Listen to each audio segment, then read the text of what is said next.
Sahabat itu seperti bintang, tak selalu terlihat, tapi kamu tahu dia selalu ada di sana untukmu. Sahabat itu seperti bintang, tak selalu bersinar, tapi kamu tahu dia selalu ada menyinari hatimu.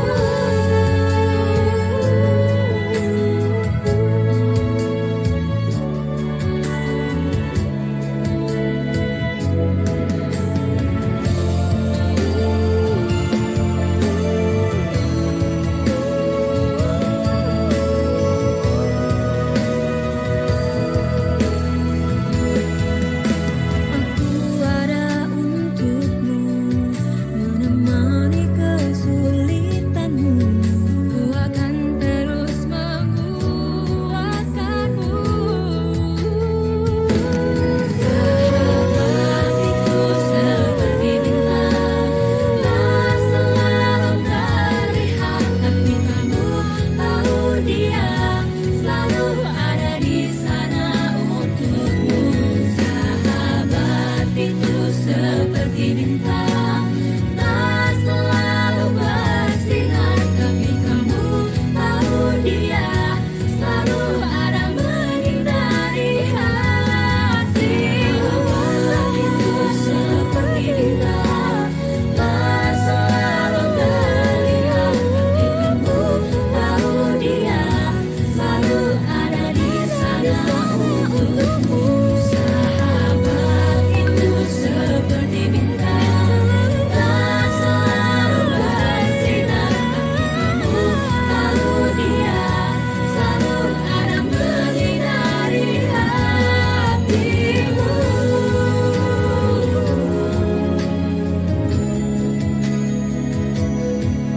Ada menyinari hatimu.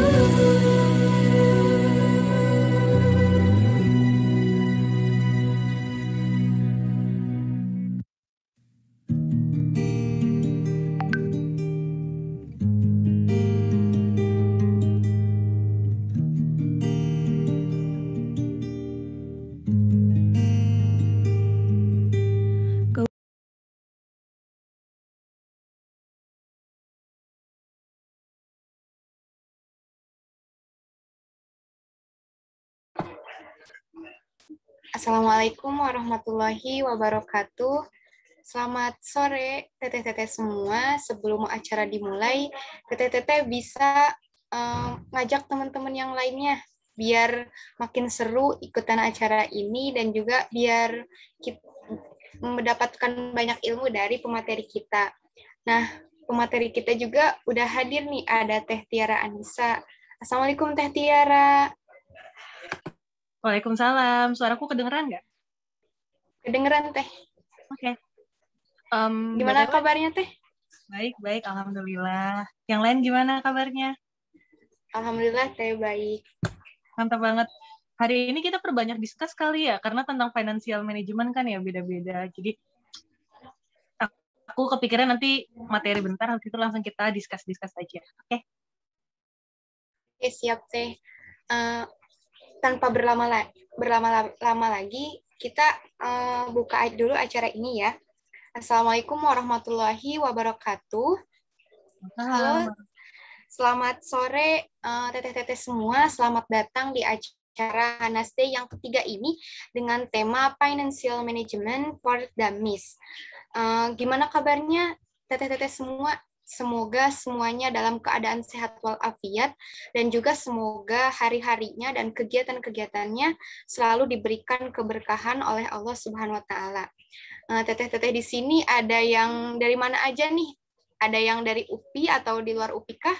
Atau ada yang dari Bandung? Atau di luar Bandung? Gimana Teh?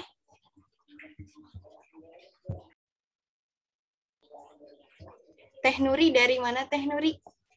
Boleh tahu Teh Nuri dari mana? Wow, ada dari Sumsel Teh Yeyen. Teh Nuri juga dari Bandung. Selamat datang teteh-teteh semua di acara Hanaste yang ketiga. Terima kasih telah menyempatkan waktunya. Tuh ada dari Bandung juga, Tangerang. Wah, sangat banyak sekali ya. Di sini kita semua mencari ilmu tentang yang berkaitan dengan tema manajemen financial for dummies. Pada kesempatan kali ini, saya, Witi Dian Rapani, akan membersamai teteh-teteh semua dan menjadi pembawa acara di acara Hanaste yang ketiga kali ini. Bismillahirrahmanirrahim. Robi shrah li sadri wa yassir li amri wahlul 'uqdatam min lisani yafqahu qawli. Alhamdulillah. Mari kita panjatkan puji beserta syukur kehadirat Allah Subhanahu wa taala yang mana atas berkat rahmat dan karunia-Nya kita dapat berkumpul walaupun secara virtual meeting seperti ini. Salawat beserta salam semoga terlimpah curahkan kepada junjungan kita yakni Nabi Muhammad Shallallahu alaihi wasallam. Tak lupa juga kepada keluarganya, kepada para sahabatnya, kepada tabi'in tabiatnya, dan juga semoga kita selaku umatnya nanti mendapatkan syafaat di yaumil akhir dari beliau. Amin ya Allah ya Robbal alamin. Nah, sebelum acara Hanaste ini dimulai, mungkin ada beberapa rules yang perlu teteh-teteh perhatikan berkaitan dengan acara kali ini. Nah, rules pemateriannya itu yang pertama, luruskan niat, kemudian on cam jika teteh-teteh bisa, yuk semuanya on cam biar kelihatan nih semangat mencari ilmunya. Kemudian rules yang ketiga yaitu teteh-teteh dimohon untuk menggunakan background jikalau memungkinkan dan menggunakan laptop pastinya. Yang keempat yaitu matikan mikrofon saat ada pematerian berlangsung. Kemudian 5, pada saat sesi tanya jawab bisa mengajukan pertanyaan dengan menekan tombol raise hand atau open mic maupun via chat, dan juga jika sudah disilakan oleh moderator, sebutkan nama, asal, dan juga instansi. Sampaikan pertanyaan, 1 orang, 1 pertanyaan, dan jika waktu masih lebih akan dibuka sesi pertanyaan berikutnya. Nah, tanpa berlama-lama lagi, marilah kita buka acara ini dengan ucapan basmalah bersama-sama. Bismillahirrahmanirrahim. Kemudian yang selanjutnya untuk menambah keberkahan acara ini, marilah kita dengarkan lantunan Al-Quran yang akan dibacakan oleh Teh Hafsah. Kepada Teh Hafsah dipersilahkan.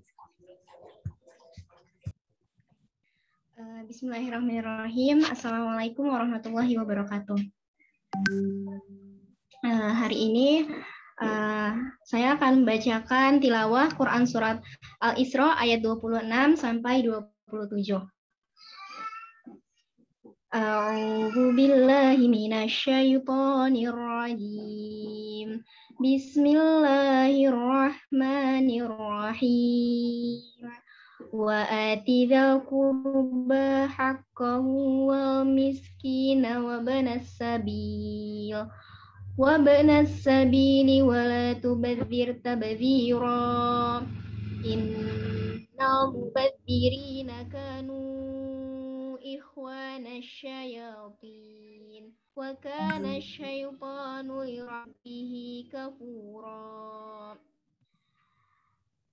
Aku berlindung kepada Allah dari godaan syaitan yang terkutuk dengan menyebut nama Allah yang Maha Pengasih, Maha Penyayang.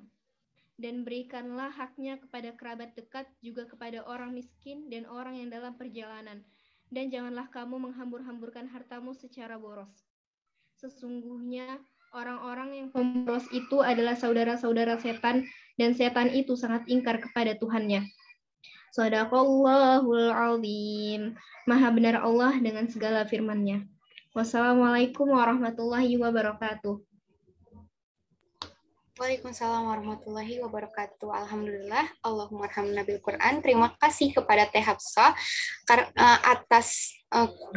atas kesempatannya untuk membacakan ayat suci Al-Quran. Semoga ini menjadi kebaikan khususnya bagi Teh Hafsah dan juga umumnya bagi kita semua yang mendengarkan. Amin ya Allah ya Robbal alamin. Nah, untuk yang sekarang yaitu acara pematerian nih yang kita tunggu-tunggu dari tadi. Nah, acara pematerian ini tentunya akan dipandu oleh moderator dan juga bertemakan Financial Management for Dummies. Nah, sebelum kita berkenalan lebih jauh gitu tentang dengan moderatornya, saya selaku MC akan mencoba memberikan garis besar nih berkaitan dengan urgensi dari tema ini. Nah, tema ini sangat penting gitu kita kaji sebagai muslimah yang dimana tema ini berkaitan dengan literasi finansial. Literasi finansial ini adalah suatu keterampilan yang perlu kita punyai atau yang perlu ada di dalam diri kita, sebab literasi finansial ini merupakan salah satu kompetensi yang membuat kita itu bisa beradaptasi di era digital ataupun di abad 21 ini. Nah, ini juga berkaitan dengan urgensi kita sebagai muslimah yang dimana literasi finansial ini sangat-sangat dibutuhkan sebab kita itu perlu mempunyai pengetahuan tentang finansial yang berbasis syariah agar kehidupan kita nantinya itu lebih tertata dengan baik. Nah, maka dari itu kita harus berkenalan dulu dengan moderator yang akan memimpin jalannya diskusi kali ini. Nah, moderatornya itu ada Teh Syifa. Nama lengkapnya yaitu Teh Syifa Nabilah. Tempat tanggal lahirnya itu di Tangerang, 3 Januari 2002. Alamatnya itu di Perum Mustika 3 Raksa, Blok F4, _22, RT 02, _09, Kelurahan Matagara, Kecamatan 3 Raksa, Kabupaten Tangerang, Banten. Nah, beliau juga bisa melalui nomor handphone ada di sana 085 719 706 406. Teh Syifa juga dapat dihubungi melalui emailnya yaitu nblh@shift03@gmail.com. Tentunya agama Teh Syifa juga yaitu agama Islam. Nah, tanpa berlama-lama lagi, marilah kita berikan acara sesi diskusi kali ini untuk dipimpin oleh Teh Syifa. Assalamualaikum Teh Syifa, apakah Teh Syifa sudah ada di room? Waalaikumsalam Teh Fitri, sudah Teh. Ya, alhamdulillah. Ternyata sudah ada Teh Syifanya. Oh, di sini juga ada beberapa hobi dan juga bahasa yang dikuasai dan juga moto hidup dari Teh Syifa. Mungkin Teteh bisa membacanya di PPT yang telah di-share oleh panitia. Teh Syifa juga mempunyai moto hidup yang baik nih, be best, do the best, then you will be the best. Masya Allah, sangat pokoknya the best sekali gitu. Nah, tanpa berlama-lama lagi, saya berikan sesi diskusi kali ini untuk dipimpin oleh Teh Syifa. Kepada Teh Syifa, dipersilahkan. Silakan Teh. Jazakillah khair Teh Fitri selaku MC. Bismillahirrahmanirrahim. Assalamualaikum warahmatullahi wabarakatuh. Tifila semua. Waalaikumsalam warahmatullahi wabarakatuh. Alhamdulillahirabbil alamin wa bihi nasta'in wa ala umuri dunya waddin wassalatu wassalamu ala asyrofil anbiya'i wal mursalin wa ala alihi wa sahbihi ajmain amma ba'du. Puji syukur marilah kita panjatkan kehadirat Allah Subhanahu wa taala yang mana telah melimpahkan rahmat dan karunia-Nya sehingga kita dapat berkumpul di Hanas Day ketiga kali ini. Salawat semoga tercurahkan kepada baginda kita Nabi besar Muhammad Sallallahu Alaihi Wasallam, kepada keluarganya, kepada para sahabatnya, dan kita selaku umatnya. Semoga kita mendapatkan syafaatnya di yaumil akhir nanti. Amin amin ya robbal alamin. Wah, Masya Allah nih, aku udah lihat di partisipannya udah lumayan banyak dari yang tadi ya. Ahlan wa sahlan teteh-teteh yang sudah berkenan hadir di Hanas Day ketiga kali ini. Dan tadi juga nih udah diperkenalkan ya terkait aku selaku moderator oleh Teh Fitri. Mungkin rasanya kurang afdol gitu kalau misalkan aku nggak memperkenalkan diri lagi. Izinkan aku untuk memperkenalkan diri. Nama aku Syifa Nabilah dari Prodi Pendidikan Masyarakat 2020 yang alhamdulillah diamanahkan sekarang menjadi moderator di Hanas Day ketiga kali ini terkait dengan Financial Management for Dummies. Ngomong-ngomong terkait dengan tema singgung sama Fitri selaku MC bahwa kita ini perlu banget yang namanya literasi finansial dan kita sebagai muslimah tentu harus banget tahu terkait dengan literasi finansial yang berbasis syariah agar hidup kita tuh lebih tertata rapi. Nah, makanya itu kita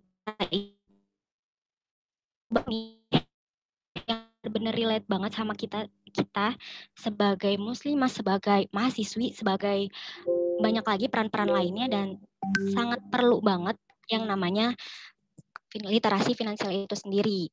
Nah, kali ini temanya ini akan dibawakan oleh Teh Tiara Anissa. Di sini udah terlampir nih CV dari beliau. Teh Tiara Anissa ini beralamat di Pondok Cilegon Indah, Blok D nomor 100, Cilegon, Banten. Nomor HP beliau 0812 9898 5115.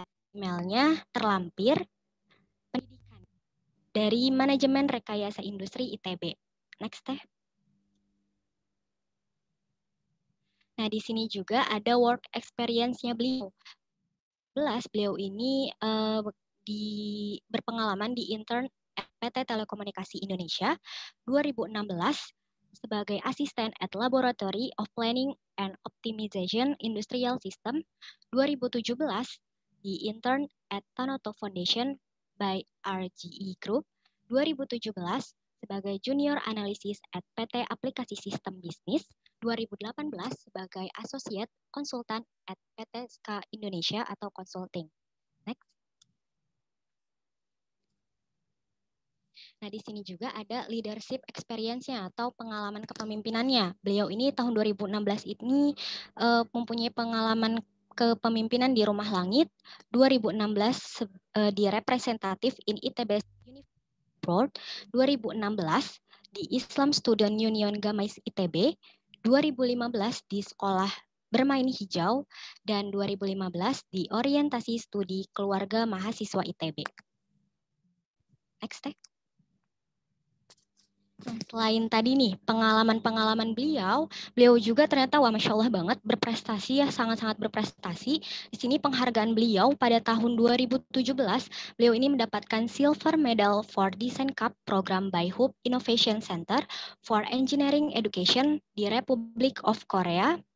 2017 mendapatkan Bronze Medal for 5th International Student Joint Capstone Design Project Competition 2017 by Hub Innovation Center for Engineering Education, Republic of Korea, 2016 sebagai partisipan at Young Leader Indonesia Wave for Right by McKinsey, 2016 sebagai winner at NutriFood Leader Award by NutriFood, 2016 one of 50 SI chosen for SI competition di Schlumberger, 2015 sebagai partisipan at Summer School, dan sebagainya. Nah, di sini langsung aja nih Syifa mau Syifa mau nyapa dulu Teh Tiaranya. Assalamualaikum, Teh. Waalaikumsalam, Syifa. Apa kabarnya nih, Teh? Alhamdulillah aku baik. Kabarmu gimana? Alhamdulillah baik juga. Nih, kayaknya teman-teman di sini udah pada nggak sabar nih Teh ngedengerin pematerian dari Teteh terkait dengan manajemen finansial for dummies. Langsung aja mungkin Teh dipersilakan. Terima kasih teman-teman. Share screen-nya dari panitia berarti ya? Benar kan ya? Iya, Kak. Oke.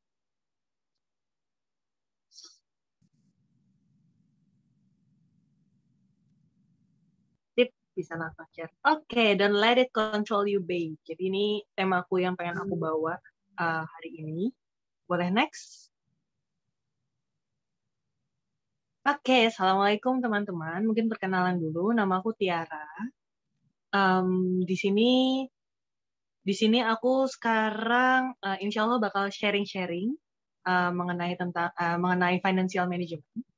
Jadi di sini aku nggak bisa mengatakan aku ahli, tapi memang aku punya pengalaman dan juga pengalaman terkait dengan finansial, dan juga aku bakal sharing-sharing apa yang aku ketahui tentang financial management. Aku yakin di sini teman-teman pasti udah pada tahu, tapi bingung nih gimana cara mengungkapkannya, atau bingung gimana sih baiknya, atau nanti kita mungkin discuss. Jadi teman-teman bisa langsung tanya jawab. Mungkin bentuknya nanti tanya jawab di akhir. Case per case kayak gitu. Saat ini kesibukannya aku kerja di salah satu perusahaan telekomunikasi di Jakarta, dan juga aku lagi ngurusin komunitas perempuanku namanya wewomen.id, dan aku sama temanku juga lagi coba merintis buat bikin usaha mukena namanya Asyura Indonesia. Oke, next. So, aku bakal ngobrolin tentang 3 hal sebenarnya untuk diskusi hari ini. Yang pertama yaitu kenapa sih kita harus kontrol. Terus yang kedua, my story about money menurutku kayaknya nggak perlu terlalu dalam. Mungkin itu bakal jadi tanya jawab karena bentuknya tips and trick gitu.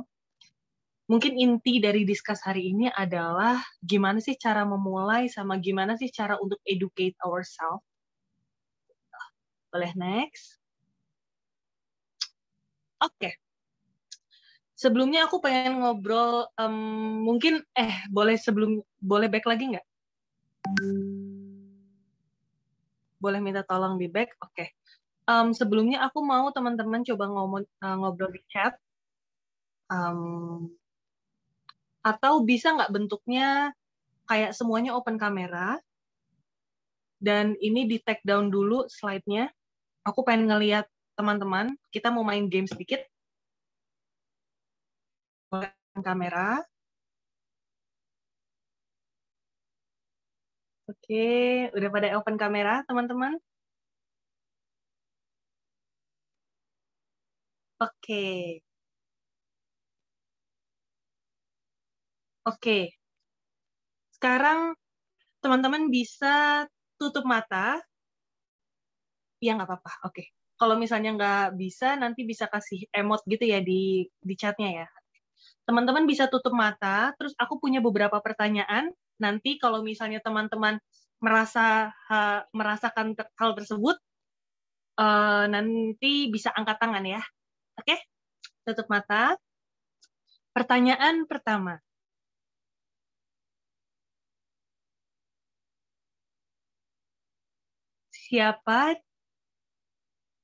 Apakah teman-teman di sini sudah mulai menabung? Boleh angkat tangannya. Bagi yang sudah.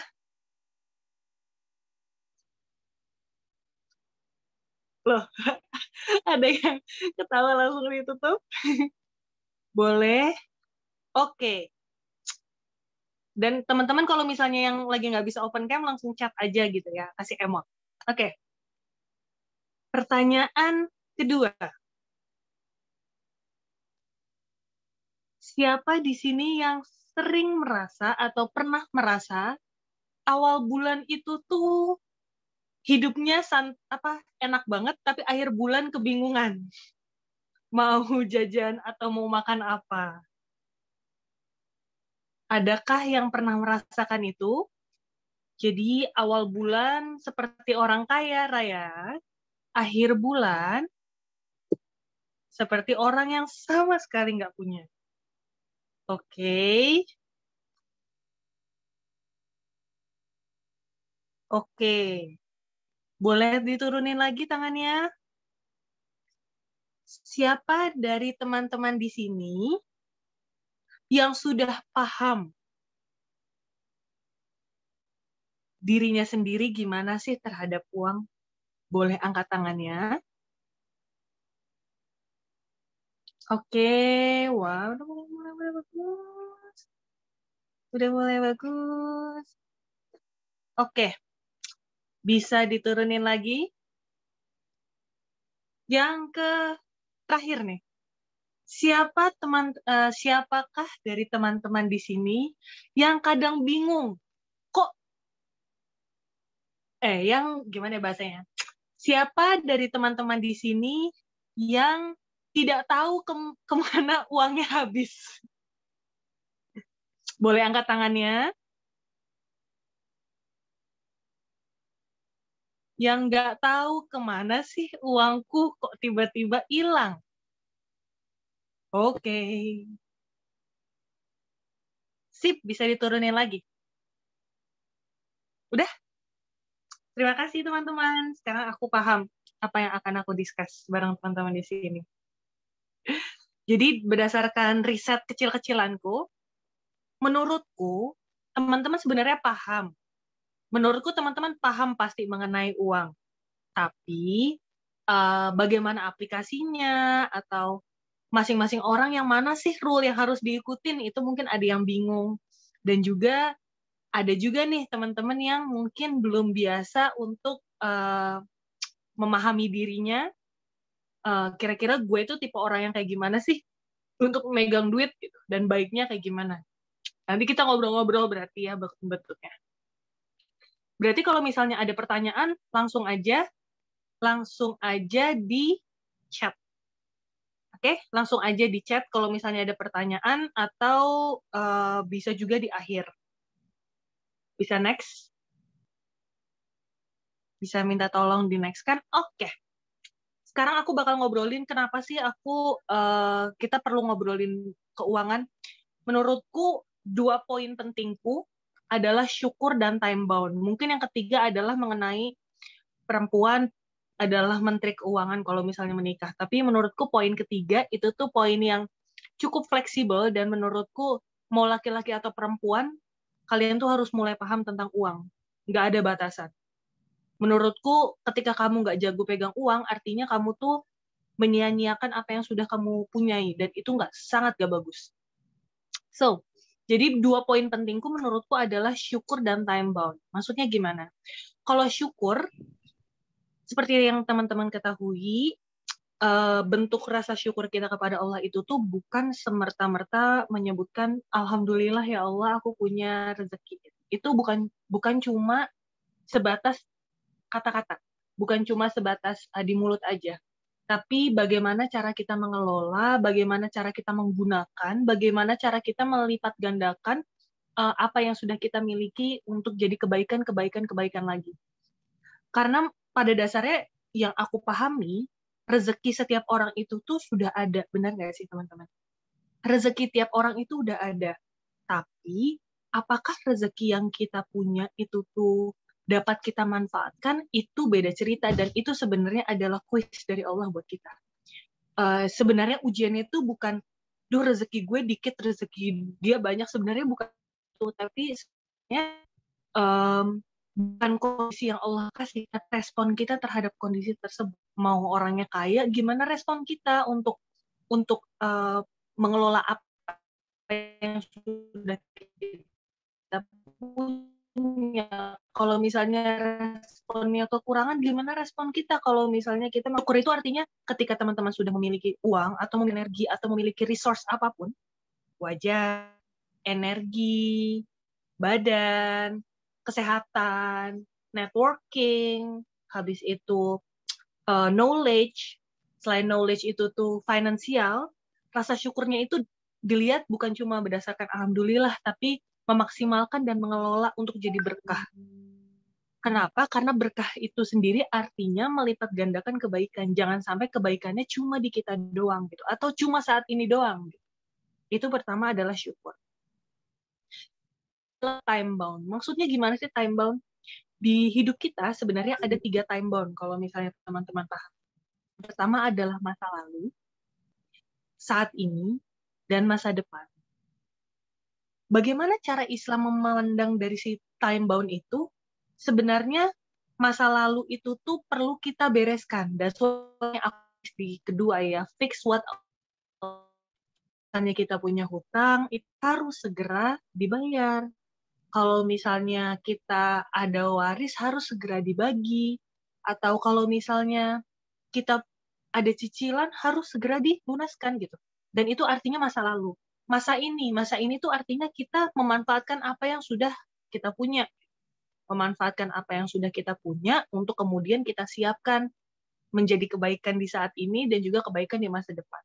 Terus, prepare for the future occasion. Maksudnya gimana nih? Prepare for future occasion adalah menyiapkan sebaik-baiknya untuk masa depan. Mungkin sebagian dari kita mikir kayak, aku menemukan ya, itu tuh ada yang punya pola pikir kayak, kan Allah udah pasti ngasih rezeki, jadi kita nabung segitunya gitu. Toh, juga Allah udah ngasih rezeki. Ada juga yang mikir kayak, kita tidak boleh menimbun-nimbun harta, kita harusnya menghabiskan harta. benar-benar dihabiskan. Ada pola pikir juga yang ya udahlah, hidup kita saat ini you only live once. Kita hidup sekarang aja gitu, nggak usah mikirin masa depan. Mendingan gue ngabisin duit sekarang daripada nanti duitnya nggak bisa gue nikmatin lagi. Nah, menurutku pola pikir itu menurutku tidak 100% benar. Kenapa? Karena kalau kita ngomongin tentang financial management, ya, karena ternyata di Al-Quran udah nyebutin dari zaman dulu. Mungkin di sini teman-teman bisa ngelihat surat Yusuf. Ini belum diganti ya, sorry, bukan Nabi Musa, tapi surat Yusuf ayat 43. Boleh? Halo? Boleh tolong di back lagi?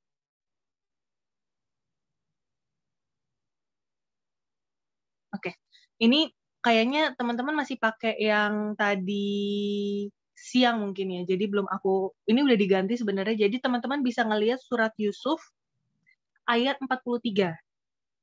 Nah, jadi sedikit cerita di surat Yusuf ayat 43 itu ceritanya mengenai apa? Jadi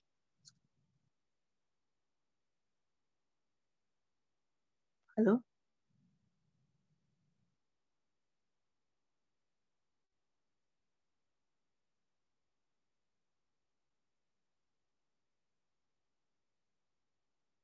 Oke. Jadi surat Yusuf ayat 43 itu cerita mengenai ketika seorang raja itu curhat sama Nabi Yusuf. Kok gue mimpi sang raja mengenai sapi, mengenai 7 orang sapi. Mungkin teman-teman bisa baca artinya di surat Yusuf ayat 43. Tapi apa sih sebenarnya inti dari ayat tersebut? Ayat itu mengatakan Nabi Yusuf menyarankan nih sama raja. Jadi akan ada 7 tahun musim panen dan juga 7 tahun paceklik. Simpan sebagian hartamu untuk bersiap-siap nih 7 tahun paceklik. Nah, sebenarnya dari kata-kata itu tuh aku langsung kayak, oh ini nih memang inti dari financial management gitu. Bahwa kamu tuh nggak boleh, dan menurutku haram hukumnya untuk menghabiskan semuanya saat ini. Karena kita nggak ada yang tahu di masa depan akan seperti apa gitu. Allah akan menguji kita seperti apa. Dan kita perlu mempersiapkan diri atas ujian tersebut. Gitu. Mempersiapkan dirinya tuh apa? Kalau misalnya kita memiliki hal yang berlebih sekarang ya, ditata yang sekarang gitu. Mempersiapkan diri apa lagi? Kita perlu mencari ilmunya gitu. Ilmu kalau lagi mepet atau kalau lagi hemat banget tuh harus kayak gimana sih? Atau ilmu-ilmu lain, kalau misalnya gue kekurangan duit, gue harus nyari kemana? Apa aja yang gue perlukan, ilmu apa aja? Itu kan artinya mempersiapkan diri ya. Jadi surat Yusuf ayat 43 itu menurutku inti dari financial management gitu. Kalau misalnya financial management itu gunanya adalah memanage apa yang sekarang, mempersiapkan apa yang lalu, membereskan apa yang kemarin. Boleh next? Boleh minta tolong di next? Oke. Ini kita tadi udah quiz ya, jadi boleh next lagi kah? Nah, gimana sih caranya untuk memulai financial management?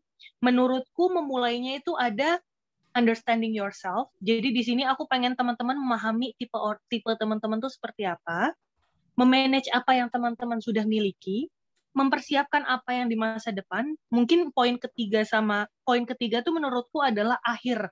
Kalau misalnya teman-teman sudah bisa memanage apa yang saat ini teman-teman miliki. Boleh tolong di next? Nah, understanding yourself itu penting banget, teman-teman. Karena mungkin kalau misalnya teman-teman pahami, sebenarnya tipe manage keuangan itu tuh banyak banget di dunia ini. Dan menurutku, tipe yang antara aku dengan teman-teman pun pasti mungkin akan beda. Gitu. Pasti akan beda. Aku berkaca dari orang tuaku ya. Tipe orang seperti apa ketika memegang uang, ayah dan ibuku tuh tipenya beda banget. Ayahku itu tipe yang sangat bisa nabung. Jadi ayahku itu tipe yang kalau misalnya dapat gaji langsung ditabung, dan ayahku tidak masalah kalau misalnya di tabungannya itu tuh ada berapa juta atau berapa puluh juta, ayahku nggak masalah. Different dengan mamaku. Mamaku itu tipe yang sangat gak bisa megang uang, which is hampir sama kayak aku ya. Aku tuh tipe yang kayak kalau di rekeningku ada uang, aku tuh biasanya akan ngabisin. Atau tanpa aku sadari, aku pasti akan punya banyak keinginan. Dan bagaimana treatment antara dua orang itu, antara mama dan ayahku, jelas beda gitu. Kalau misalnya ayahku itu tuh tipenya langsung ditabung, kalau mamaku tipenya gimana? Mamaku akan ngebeliin sesuatu yang bisa jadi simpanan di masa depan. Karena mamaku dan aku tipenya tangible. Apa sih yang bisa kelihatan atau apa sih yang bisa aku miliki? Nah, sekarang teman-teman melihat diri teman-teman sendiri, atau teman-teman bisa melihat seperti apa sih orang tuaku memegang uang. Dengan melihat orang tua teman-teman seperti apa mengelola uang, teman-teman jadi memahami, oh berarti gue tuh tipe orangnya kayak gini ketika megang duit. Itu yang pertama. Yang kedua, apa aja pengeluaran teman-teman? Teman-teman perlu memahami, saat ini tuh teman-teman ngabisin uangnya di mana aja sih? Kalau misalnya masih kuliah, mungkin berkisar dulu, seingatku adalah pertama bayar kosan, habis itu makan, alat tulis, ongkos, jajan, buku, apalagi ya, event-event, kalau misalnya kita mau naik gunung, atau misalnya ada event-event acara-acara kuliahan gitu. Nah, teman-teman tuh perlu memahami sebenarnya pengeluarannya kemana aja sih. Tulis aja di buku kecil gitu. Diingat-ingat bulan sebenarnya gue tuh pengeluarannya apa aja ya. Yang ketiga, dari mana sumber uang yang teman-teman miliki. Mungkin di sini ada yang beasiswa, ada juga yang dari orang tua, ada yang mungkin nyari uang sendiri. Nah, itu perlu teman-teman pahami. Kenapa 3 poin ini penting? Karena sebenarnya manage uang itu tuh kayak, tahu kan teman-teman ada keran, habis itu teman-teman punya ember, terus embernya itu tuh ada bolong-bolongnya. Bolong-bolong itu ada yang satu dipakai buat nanam tanaman, ada yang satu dipakai buat nyuci, ada yang satu dipakai buat wudhu, ada bolong yang lain dipakai untuk bolong yang lain itu tuh dipakai untuk misalnya bebersih rumah gitu. Nah, sebenarnya manage uang itu adalah gimana teman-teman memposisikan bolongnya mau seberapa besar atau bolongnya ada di mana sih gitu. Apakah bolongnya di atas, yaitu ngeluarinnya pasti ketika udah penuh, baru dia bisa keluar, atau bolongnya tuh di bawah, mau ukuran airnya seberapa, dia akan selalu bisa ngeluarin uang. Sebenarnya logikanya kayak gitu. Terus yang ketiga adalah setelah kita memahami tipe pengeluaran kita ngelihat pengeluaran kita kayak gimana, dan kita memahami sebenarnya sumber yang kita miliki saat ini itu dari mana. Yang keempat, itu tuh adalah kira-kira cukup sehat nggak ya aku megang uang gitu. Apakah aku pengeluarannya lebih banyak daripada yang aku miliki? Apakah kalau hal darurat, misalnya nauzubillah terjadi kebakaran atau apa, aku nggak panik karena biasanya orang panik karena nggak tahu jalan ya. Tapi panik di sini maksudnya ketika terjadi sesuatu, misalnya teman-teman sakit, teman-teman tuh panik, aduh gue gimana ya bayar opname di rumah sakit gitu. Bingung kan? Nah, itu artinya ada something nih yang belum dipersiapkan. Nah, ideal percentage itu tuh menurutku nanti akan aku bahas, menurutku nggak segitunya sih ideal, karena masing-masing orang itu beda. Jadi mungkin nanti kita bahas yang basic, habis itu nanti kita discuss aja. Dan apakah hidup kita yang kita miliki itu fluktuatif, kayak awal bulan kita makan enak, tapi akhir bulan kita makannya Indomie. Nah, itu mungkin bisa menjadi refleksi seberapa sehat sih teman-teman itu tuh memegang uang saat. Boleh tolong next? Oke. Nah, gimana caranya kita memanage uang itu beda-beda. tadi kan aku ngelihat contohnya ayah ibuku adalah ayahku tipe yang bisa saving, mamaku tipe yang bentuknya beli-beli. Jadi kita bentuknya invest. Sebenarnya tipe orang yang lain itu bisa dilihat, aku ada dua tipe bukan dua tipe orang ya, tapi dua tipe melihat tipe seseorang. Yang sebelah kiri adalah kalau kita membagi seseorang berdasarkan bagaimana membentuk habit. Jadi di sini nih aku dapat dari bukunya Gretchen Rubin, judulnya Better Than Before. Di sini ada 4 orang nih di dunia ini kalau misalnya mau ngebentuk habit. Yang pertama, upholder. Orang-orang yang upholder. Oke, kalau misalnya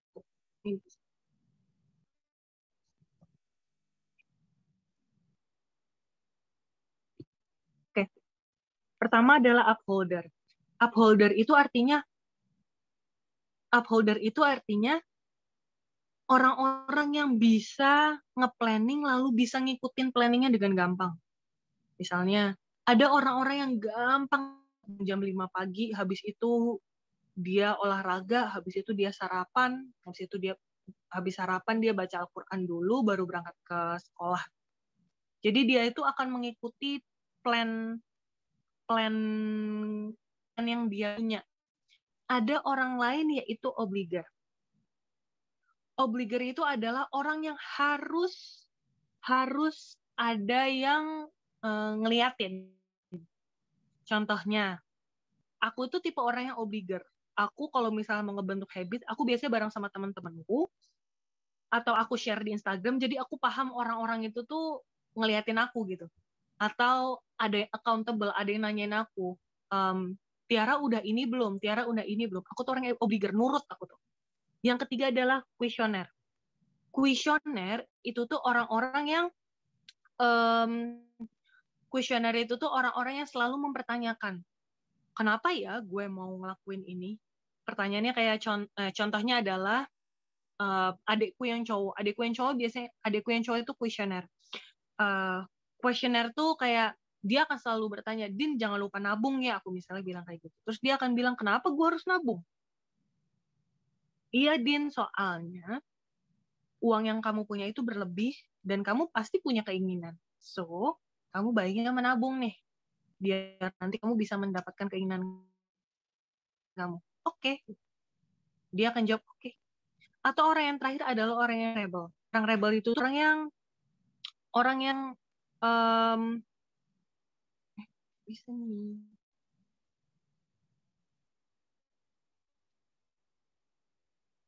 Nah, atau orang yang rebel. Orang yang rebel tuh orang yang biasanya tuh dia nggak bisa nurut, atau dia orang yang punya cara sendiri lah.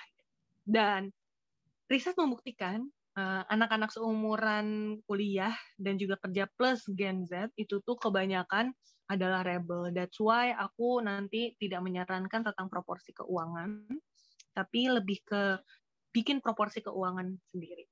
Boleh minta tolong di next. Oke. Yang pertama adalah understanding yourself. Tadi setelah kita memahami secara psychological kita tuh orangnya seperti apa, yang tadi setelah kita memahami secara psychological, sekarang kita memahami secara angka. Maksudnya memahami secara angka itu, di sini mohon teman-teman nggak perlu dijawab sekarang atau nggak perlu dijawab saat ini, tapi melakukan cost mapping. Di sini aku ada 2 tipe, yang sebelah kiri adalah teman-teman di sini perlu memahami kemana uang teman-teman itu habis. Atau yang selama ini teman-teman kelola itu kayak bagaimana sih uang itu. Di sini teman-teman bisa jawab 5W1H mengenai hubungan baik teman-teman dengan finansial. Apa yang teman-teman inginkan sebenarnya, habis itu kemana uangnya paling banyak dihabiskan, habis itu gimana kamu pakai, apakah kebanyakan pakai GoPay, atau justru pakai cash, atau justru ngutang. Kapan dihabiskannya? Di awal bulan kah? Atau justru di minggu-minggu kedua, minggu ketiga, minggu keempat? Itu pasti akan kelihatan polanya. Kapan uang dihabiskan tadi udah banyak uangnya dihabiskan, apakah dari 100% uang dari orang tua itu habis atau 100% uang dari kerjaan teman-teman itu langsung dihabiskan di awal bulan, atau justru sampai akhir bulan ternyata alhamdulillah banget itu tuh bisa masih sisa 20% gitu. Dengan siapa teman-teman menghabiskan? Maksudnya di sini apakah kebanyakan itu buat orang tua atau ada juga yang buat bareng sama teman-teman atau justru dihabiskan sendiri juga bisa. Dan kenapa menghabiskannya dengan cara demikian? Oh, Kak, gue ngabisin duit paling banyak sama teman-teman karena gue suka pergi dan perlu self love gitu. Itu bisa aja. Tidak ada yang baik dan buruk menurutku. Karena inti dari financial management adalah tidak baik berlebih-lebihan dan cukup itu adalah yang paling baik. Cukup itu artinya sesuai dengan porsinya masing-masing. Nah, yang sebelah kiri itu secara general, yang sebelah kanan adalah tracker. Jadi aku sarankan kepada teman-teman untuk punya aplikasi tracker. Mungkin di sini ada yang udah punya? Ada yang punya, tapi nggak pernah dipakai, Kak. Nggak apa-apa. Itu awal-awal kuliah juga aku sering merasakannya. Yang lain?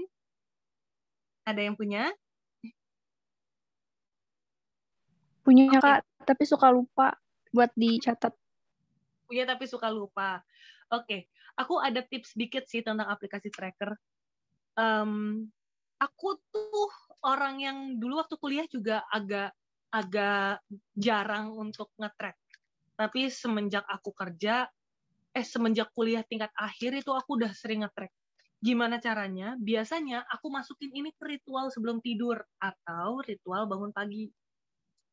Jadi sebelum tidur aku masukin lah 15 menit gitu. Sekalian aku ingat-ingat, sekalian aku nulis diary, atau teman-teman di sini sambil nulis diary, itu tuh kan jadi kayak gue hari ini ngapain aja ya. Tadi aku sarapan, habis itu aku ke kuliah, habis itu aku jajan nih, terus jadi refleksi gitu. Nah, ketika refleksi itu jangan lupa dicatat. Itu sih poin penting. Kenapa aplikasi tracker? Mungkin aku akan jelasin di next-nya ya. Jadi, oke. Kenapa perlu aplikasi tracker? Ini nggak bisa sini dihapus. Oke, boleh tolong di next. Nah, kenapa perlu aplikasi tracker? Karena aku di sini bukan aku sih, tapi aku di sini pengen menekankan bahwa sebenarnya pengaturan keuangan itu nggak ada yang ideal. Nggak ada yang rigid. Mungkin teman-teman pernah dengar 50, 30, 20, atau teman-teman pernah dengar 70, 30, 10 gitu. Menurutku nggak ada. Menurutku ketika kita udah nge-track keuangan kita jadi paham pola kita seperti apa. Maksudnya pola di sini nggak bisa dong ujuk-ujuk masukin 20% makan, sisanya nabung. Ya kalau misalnya gajinya 1 juta, 20%-nya 200.000, gimana caranya dong? Atau nggak bisa juga kan bilang kayak 50, 30, 20. Pokoknya 50% spending. Kalau misalnya gajinya udah 20 juta, 10 juta dia perlu bisa spending, padahal dia selama ini hidupnya 3 juta, nggak perlu kan? Jadi menurutku nge-track itu penting. Tracking itu bisa jadi awal dari teman-teman untuk memahami sebenarnya gue itu gimana sih buat ngatur uang. Sebenarnya aku itu paling banyaknya makan pagi, siang, malam, atau jajan ya. Itu poin penting cewek nih. Sebenarnya waktu aku lihat, oh ternyata aku tuh banyak banget jajan. Dan biasanya aku tuh jajan sore hari. Biasanya aku tulis kan jam sore 16.00 jajan cimol atau jajan sempol. Atau aku beli keripik, dan biasanya aku makan siang-siang sampai sore. Terus aku jadi mempertanyakan diri dong, kenapa ya gue tuh banyak jajan sore-sore? Oh, ternyata sore-sore itu banget. Dan biasanya cara aku nggak ngantuk adalah aku perlu ngunyah atau aku perlu minum-minuman sesuatu. That's why, biar aku bisa kelola uang jajanku, aku menjawab permasalahan itu dong, aku sering ngantuk. Aku bisa di jam-jam itu aku beli permen Kopiko. Jadi aku bisa lebih hemat. Yang kedua, gimana caranya ya biar aku bisa lebih hemat jajan? Aku ternyata jam-jam itu suka ngantuk. Aku perlu minum kopi. Apa aku perlu beli saset kopi? Tapi aku nggak bisa minum kopi. Aku minum teh hijau. Teh hijau aku beli yang sasetan, aku bikin. Maksudnya hidupmu seperti apa? Ada pepatah bilang, if you cannot track it, you cannot solve it. Jadi kalau teman-teman nggak nge-track apa yang selama ini teman-teman keluarkan, nggak perlu detail, nggak perlu sampai 2.556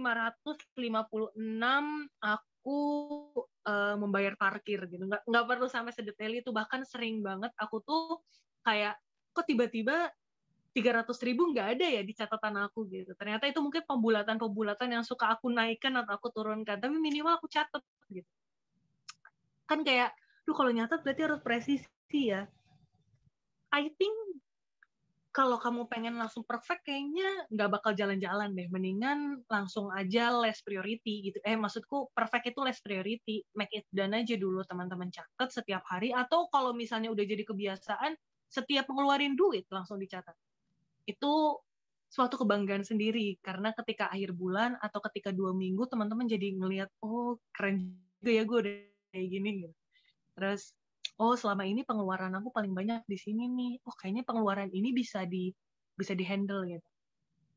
Which is, setelah teman-teman nge-track, teman-teman jadi paham nih pengeluaran teman-teman seperti apa. Dan teman-teman untuk bulan depan bisa mulai planning atau budgeting kalau misalnya di bahasa financial management. Maksudnya budgeting itu apa? Budgeting tuh kayak aku membatasi diri 300.000 sebulan untuk makan. Artinya, aku cuma 10.000. Misalnya hari ini aku dapat makanan gratis, dapat rezeki misalnya dari acara panitia, berarti 10.000-nya bisa aku simpan buat weekend. Jadi aku weekend ada lebih bisa buat jajan. Ini buat budgeting. Budgeting itu ada planning per masing-masing pos. Maksudnya masing-masing pos di sini pengeluaran teman-teman apa? Bisa teman-teman kelompokin nggak? Ada yang sifatnya makan, ada yang sifatnya beli alat tulis untuk senang-senang, ada yang sifatnya jalan-jalan, ada yang sifatnya apa gitu. Jadi teman-teman ngepostin sendiri. Terus manage your own money, breakdown to be detail kayak tadi ya, makan berapa, ongkos berapa, itu teman-teman lihat. Jangan sampai teman-teman, kalau misalnya makannya kelebihan, ongkosnya berarti harus gue kurangin dong. Ya udah, kita cari opsi. Nggak perlu naik Gojek terus. Bisa nggak ya aku nebeng temen? Atau yang cari lain, bisa nggak ya aku nyari kosan lebih murah tapi dekat dekat tempat kuliah gitu. Yang ketiga adalah semangat menghemat dan evaluasi rutin. Yang tadi aku bilang, setiap 2 minggu atau setiap bulan teman-teman bisa ngelihat, bisa flashback, bulan kemarin aku ngeluarinnya udah sesuai budget belum ya? Dan setelah aku tadi pengen pakai aplikasi Money Lover. Money Lover itu ada setting budgetnya. Jadi budget itu ngebatasin buat bulan depan gue mau makannya segini deh. Nggak boleh lebih, nggak boleh kurang. Atau boleh kurang, tapi maksudnya nggak boleh lebih. Teman-teman jadi mulai berpikir, dan menurutku itu serunya. Serunya adalah, ini duit-duit gue, tapi jadi game bentuknya. Jadi kayak, apakah kita cukup mampu untuk mengatur apa yang kita miliki? Yang keempat adalah less is more. Ini aku poin penting di para perempuan, khususnya teman-teman yang dulu tinggal di Bandung, dan Bandung itu tuh segala hal murah, baju aja murah, jadi aku banyak numpukin baju, dan itu sangat tidak baik. Sehingga aku berpikir ketika kerja, aku cuma punya baju 8 baju di lemari, dan itu membahagiakan. Less is more. Nggak perlu beli untuk hal-hal yang sifatnya, gue butuh nggak ya? Gitu.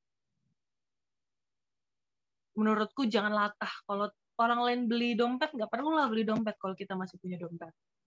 Kalau misalnya Misalnya kita perlu nih sanggahan tablet gitu. Loh, aku aja sanggahan ini pakai buku bisa. Jadi coba cari cara dulu, karena less is more. Semakin banyak barang yang kamu punya, semakin pusing nanti kepalamu. Dan yang terakhir adalah buy only what you need. Kita sering latah, aduh orang lain ngelihat kayaknya gue butuh deh. Atau sekarang kan seringnya WFH, aku butuh piyama deh. Punya desire itu wajar, punya keinginan itu wajar, tapi biasanya aku tipe yang kalau misalnya aku masukin ke keranjang, terus dalam waktu 1 minggu atau 1 bulan itu tuh masih pengen, berarti itu something yang bisa bikin aku senang. Tapi kalau misalnya dalam 1 minggu atau 1 bulan, itu tuh ternyata aku lupa, berarti itu cuma up aja, cuma kayak oke, gue kayaknya pengen.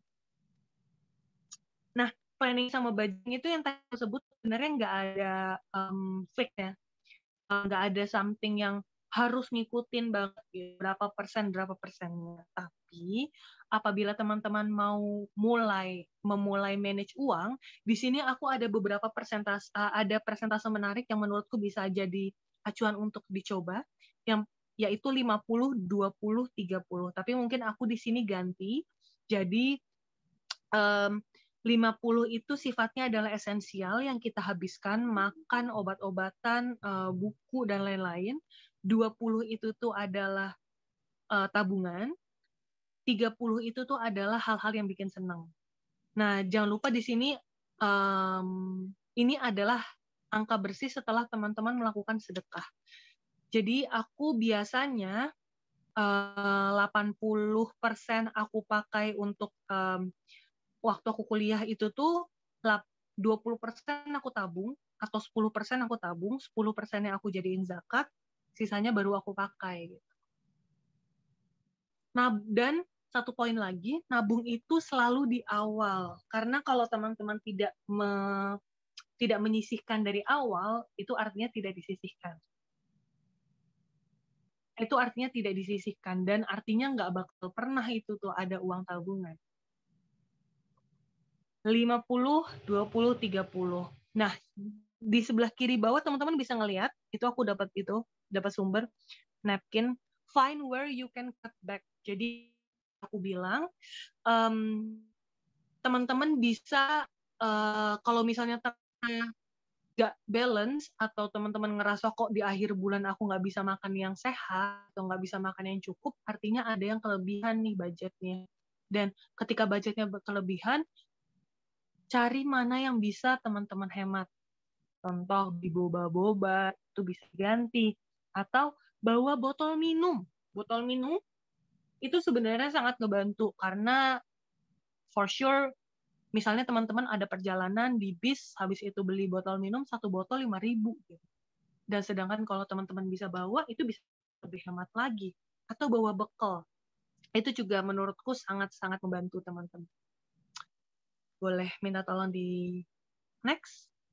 Nah, setelah teman-teman merasa sudah bisa ngebangun habit, nge-tracker, habis itu teman-teman bisa nge-planning, gue bulan depan makan itu tuh 800.000, dan itu teman-teman sudah mulai lihai, maksudnya lihai, kalau misalnya gue makan lebih, berarti budget mana atau pos mana nih, kantong mana nih yang bisa dikurangi untuk buat makan, atau justru lagi banyak ngeprint nih, oke, berarti gue harus lebih hemat makan, gue harus lebih banyak bekal, terus nanti uangnya bisa buat ngeprint. Ketika teman-teman sudah mulai lihai itu, artinya teman-teman siap untuk mempersiapkan di masa depan. Maksudnya mempersiapkan di sini, ada yang punya mimpi pengen nikah, ada yang pengen punya mimpi beli motor, ada yang pengen beliin mama cincin misalnya. Itu teman-teman bisa, asalkan teman-teman itu tuh tahu alasannya kenapa. Yang kedua, teman-teman tahu angkanya, yaitu dihitung. Hitung. Berarti gue harus nabung berapa nih per bulan. Oke, nabung berapa ini nih, gue harus nabung di mana, karena aku bukan tipe orang yang bisa menabung di bank, jadi aku menabung di rekening saham kalau ada ATM-nya. Atau teman-teman tipe yang nabung di celengan, oke, nabung di mana. Yang ketiga, ternyata uangnya kurang banget nih, sekarang aja masih empet-empetan. oke, bisa nggak gue tabung? Kalau misalnya bisa gue tabung, nabungnya gimana? Kalau misalnya nggak bisa nabung, oke, get extra money, gue harus apa? Oke, bisa nggak ya aku cari beasiswa? Atau selain cari beasiswa, cari freelance. Atau cari freelance, aku bantuin senior. Cari opsinya. Dan yang ketiga, invest. Invest more, invest more, invest more. Karena invest itu prepare for the future. Yang tadi disebutin sama Nabi Yusuf di surat di Al-Quran. Simpan sebagian dan simpan bijinya itu tuh tanpa tangkainya karena simpan gandum dengan tangkainya karena gandum tersebut bisa ditanam lagi. Dan itu namanya invest more. Tipe-tipe investasi, cara memulainya, reguler memulainya, habis itu investasi saham dan lain-lain, itu menurutku ada sesi sendiri. Tapi yang paling penting, selain invest mengenai uang, jangan lupa teman-teman juga perlu invest ke diri teman-teman sendiri. Apakah secara badan, badan tuh berarti kesehatan badan, kesehatan jiwa ya, atau juga skincare gitu kan, jangan sampai aduh gue kan orangnya hemat banget terus gue nggak mau cuci muka gitu, atau gue nggak mau mandi biar hemat sabun, nggak kayak gitu kan mekanismenya, tapi invest ke badan biar di masa depan teman-teman bisa lebih bervalue. And don't forget the best investment is for hereafter. Jadi jangan sampai lupa, rule-nya masih sama, planning, do, evaluate. Planning, do, check. Planning, do, check. Budgeting, control yourself, habis itu learn untuk ke depannya. Nah, slide terakhir. Nah, ini ada beberapa buku rekomendasi yang bisa teman-teman baca. Kalau misalnya teman-teman nggak mau beli, teman-teman bisa ngelihat di Gramedia Digital, kayaknya dia untuk 1 bulan itu 45.000 seingatku buat buat subscribe, tapi dari 1 bulan itu teman-teman bisa banyak baca buku. Di sini buku pertama menurutku yang wajib semua perempuan baca atau bisa jadi awal-awal adalah bukunya Prita Hapsari Gozi atau Cantik Gaya dan Tetap Kaya. Ibu Prita ini salah satu financial planner and management perempuan yang ada di Indonesia, dan teman-teman bisa follow di Instagram. Menurut aku konten-kontennya bagus buat FYI atau buat insight knowledge teman-teman, tapi jangan lupa untuk baca dari buku karena di buku itu biasanya lebih struktur dan lebih padat, daging gitu loh, lebih daging materinya, jadi nggak secuplik. Yang kedua buku yaitu Keluarga Muslim Cerdas Finansial. Nah di sini menurutku buku ini bagus karena ringan, tipis, dan teman-teman bisa dapat insight kalau misalnya manage uang untuk keluarga kayak gimana. Boleh next lagi.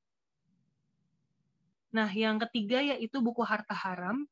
Kenapa menurutku buku Harta Haram itu bagus? Karena buku Harta Haram itu ngelihat dari sudut pandang Islam, dia ngebahas case per case, contohnya apakah GoPay halal atau haram, apakah kita menabung itu halal atau haram. Nah, itu menurutku cukup menarik untuk dibahas di financial untuk literasi syariah ya, financial syariah.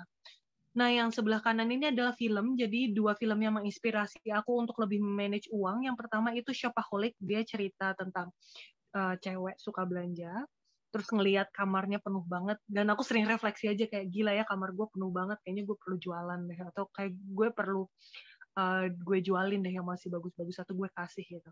Dan yang kedua yaitu minimalism. Jadi konsep minimalism itu konsep yang memaksimalkan fungsionalitas dari apa yang kita punya. Jadi less is more, jangan sampai berlebihan.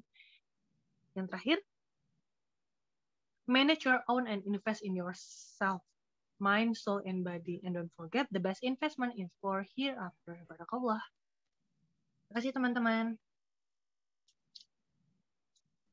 Jazakillah khairan teh atas pematerian yang luar biasa, Masya Allah banget ya, lengkap banget, benar-benar mengubah pola pikir kita gitu terkait dengan finansial keuangan itu sendiri, dari mulai kenapa sih kita tuh harus mempelajari keuangan, terus juga tadi cara memulainya, lalu juga memanagenya, penganggarannya, sampai dengan evaluasinya yang disandarkan juga nih sama konsep Islam itu sendiri. Nah, semoga teteh-teteh di sini yang hadir bisa jadi pemantik nih pemateri ini jadi pemantik untuk kita tuh untuk klik lagi lebih dalam untuk diskusi bareng. Bisa sih tanya jawab. Kita masuk nih tanya jawab.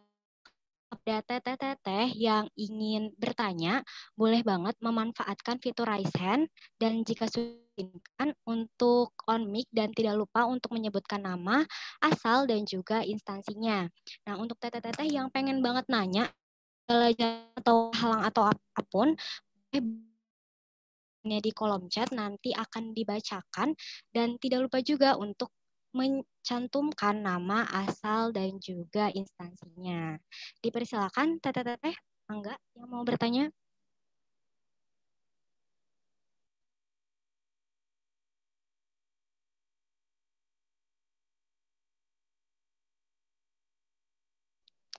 Ayo nih, teteh-teteh. Mungkin lagi pada ngetik mungkin ya, teh.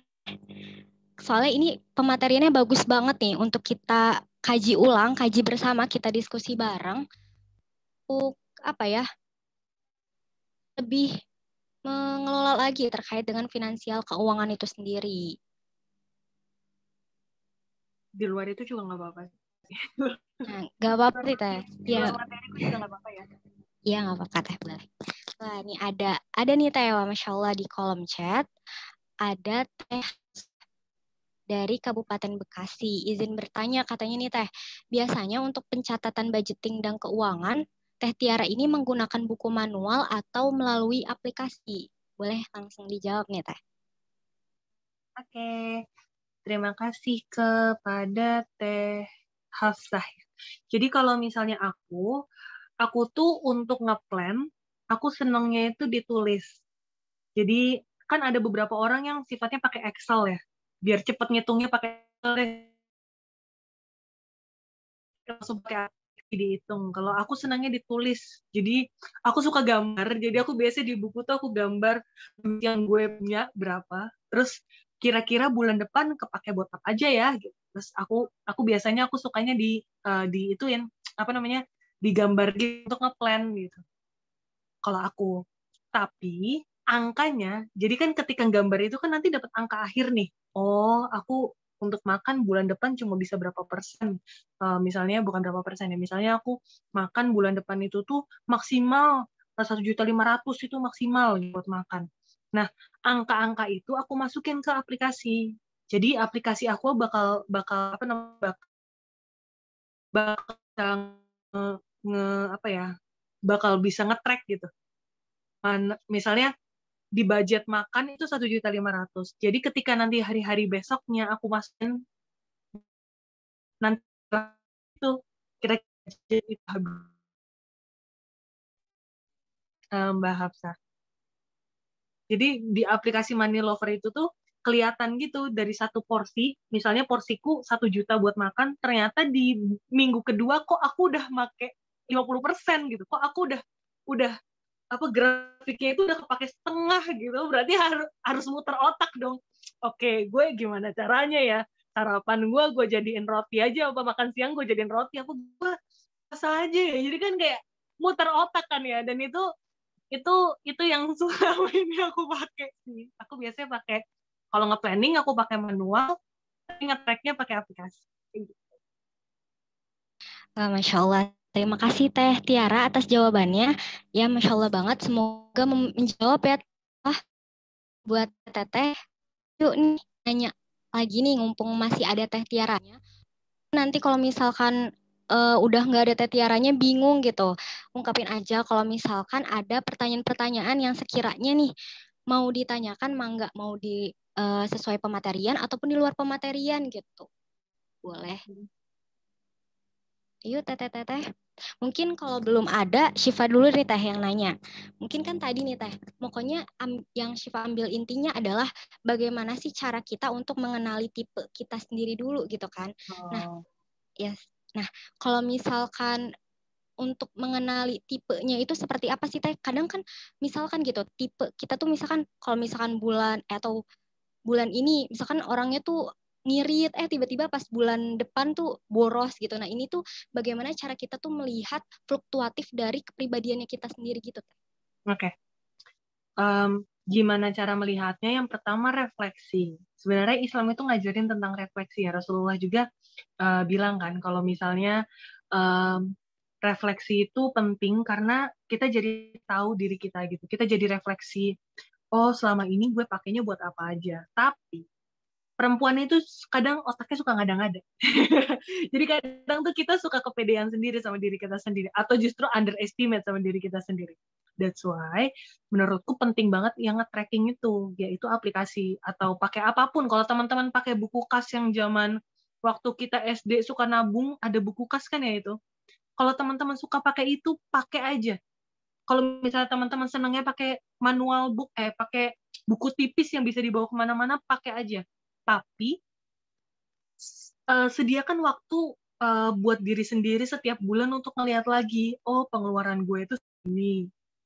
Oh berarti bulan depan strateginya apa ya gitu biar aku bisa lebih nabung. Aku pengen banget beli laptop sendiri nih gitu. Aku pengen beli laptop tapi aku selama ini nabung 100.000 sedangkan aku butuh laptopnya 10 bulan lagi atau dalam waktu dekat gitu. Aku gimana caranya ya bisa dapat tabungan itu.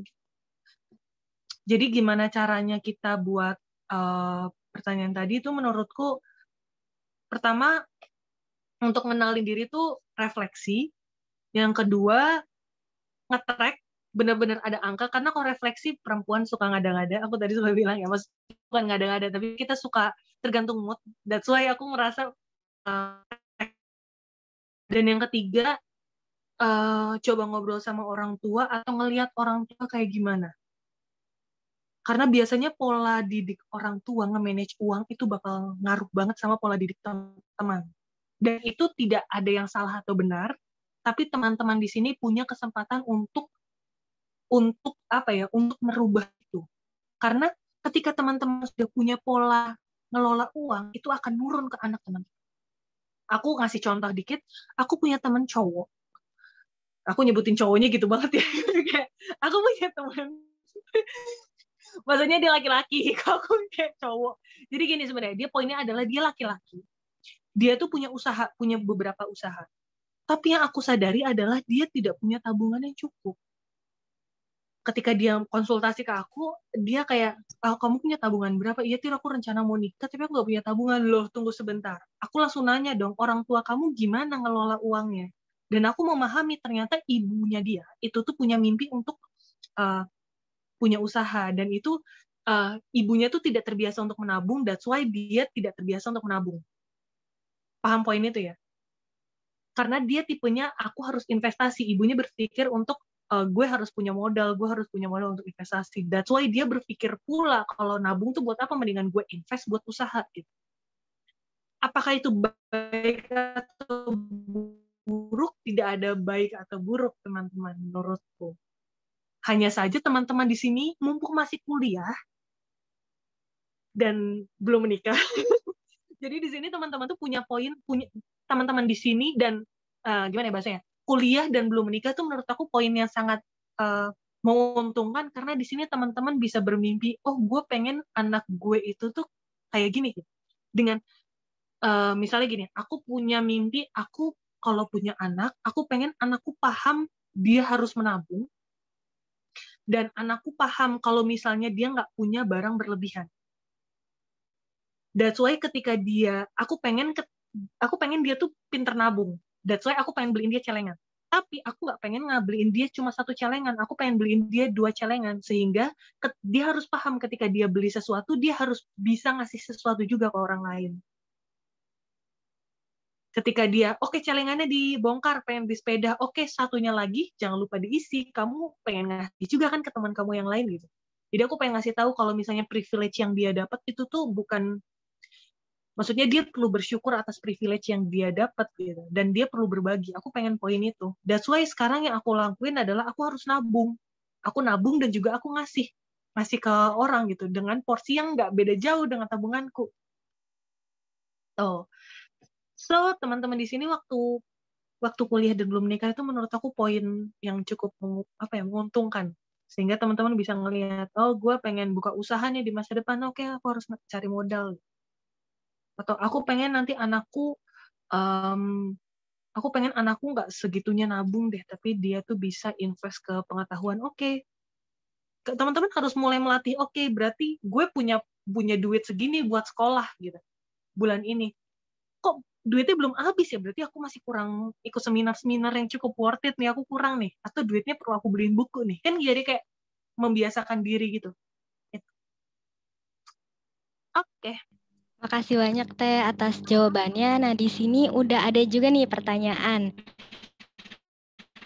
Ada 2. Dari yang pertama itu dari Teh Yeyen. Dari Sumsel, tadi kan tentang pengalaman atau dihabisin aja gitu. Nah, gimana sih cara Teteh sewaktu itu tuh mengatasinya itu tuh? Oke. Ini menarik ya. Aku sama mamaku tuh tipe yang gampang ngabisin duit. Tanya padaku berapa rekening uangku di ATM sekarang kayaknya cuma 200.000 ya. Tapi aku udah mikir seminggu ke depan aku udah punya bahan makanan, jadi aku mau nggak mau harus menghabiskan bahan makananku. So, gimana caranya kalau di ATM itu tuh duitnya gampang ngabisin? Ada beberapa tips cara. Ini aku ngelihat dari orang tua temanku, dari pengalaman aku, dari pengalaman mamaku, pengalaman budeku. Jadi ini aku pengalaman aku kumpulin. Yang pertama, kalau teman-teman uang di ATM nggak bisa, teman bisa ngepost-postin. Kan teman-teman udah budget nih di awal bulan. Aku pengen jajan sebulan makannya itu cuma 800.000. Aku pengen beli alat tulis itu cuma 200.000. Nah, ngebudget di sini itu bisa langsung dipost-postin di ATM. Jadi ada ATM khusus makan, ada ATM khusus jajan, ada ATM satu kartu di bank. Atau teman-teman di sini, kalau di ATM kan bentuknya kita nggak bisa megang ya. Ada orang yang kalau ngelihat angka aja nggak cukup paham, nggak cukup mindful atau nggak cukup paham seberapa urgent. Teman-teman kalau misalnya aman, bisa ditaruh di amplop-amplop. Atau teman-teman punya semacam, tahu nggak sih, aduh aku masih punya nggak ya? Kasih contoh ya. Jadi kayak satu pouch yang dalamnya tuh banyak.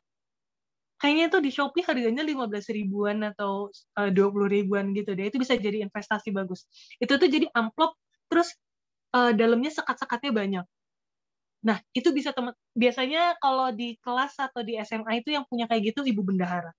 Nah, yang sekat-sekat itu bisa teman-teman pakai buat teman-teman plotting. Sehingga ketika uang itu ke teman-teman buka kan kayak, wih duitnya banyak kayak gitu. Tapi jangan salah. Ketika akhir bulan tinggal selembar, teman-teman pasti mikir deh, nggak mungkin ngabisin. Duh, gua hidup dengan 50.000, nggak mungkin gua habisin. Pasti kayak gitu.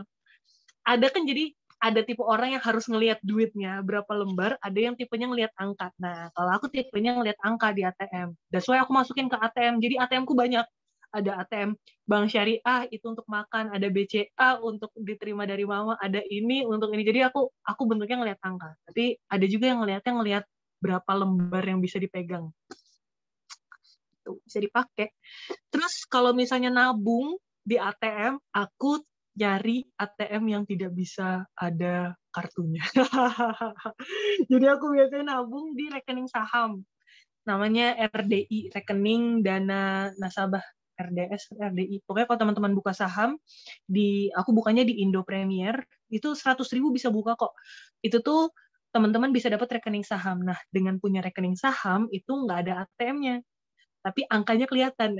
Karena aku tipe yang ngelihat angka, that's why aku nge-rekening saham. Dan rekening saham itu tuh kalau mau cairin cuma bisa Senin sampai Jumat. Sedangkan kita biasanya perempuan suka bocornya hari Sabtu Minggu kan, karena jalan-jalan, habis itu makan gitu. Nah, aku jadi nggak bisa nyairin. Aku nggak bisa fluktuatif belanja Sabtu Minggu karena harus nunggu hari Senin sampai itu. Semoga membantu. Teh, wah Masya Allah keren banget nih pengalamannya ya. Bisa jadi. Pengalaman yang tidak boleh diulang itu. Aku pernah kayaknya tinggal 10.000 sampai aku cari recehan bisa buat makan kayak.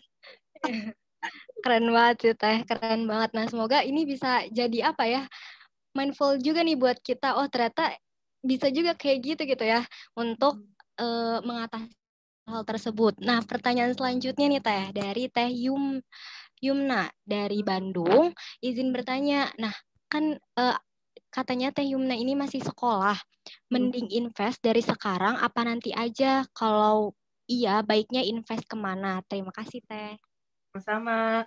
Jadi, aku mulai invest itu kuliah waktu tingkat akhir. Dan teman-teman menurutku, kalau muda mendingan invest waktu kuliah, invest buku, network, skill. Jadi menurutku kalau investasi keuangan untuk masa kuliah kayaknya belum perlu sih menurutku ya. Karena teman-teman di sini perlu gaining experience banyak. Dengan gaining experience, teman-teman ke depannya bisa menghasilkan uang lebih banyak. That's why, jadi menurutku untuk anak kuliah kalau belum paham ilmunya jangan mulai dulu. Mendingan teman-teman nabung dulu. Sambil teman-teman cari ilmu tentang dunia persahaman atau investasi apapun itu.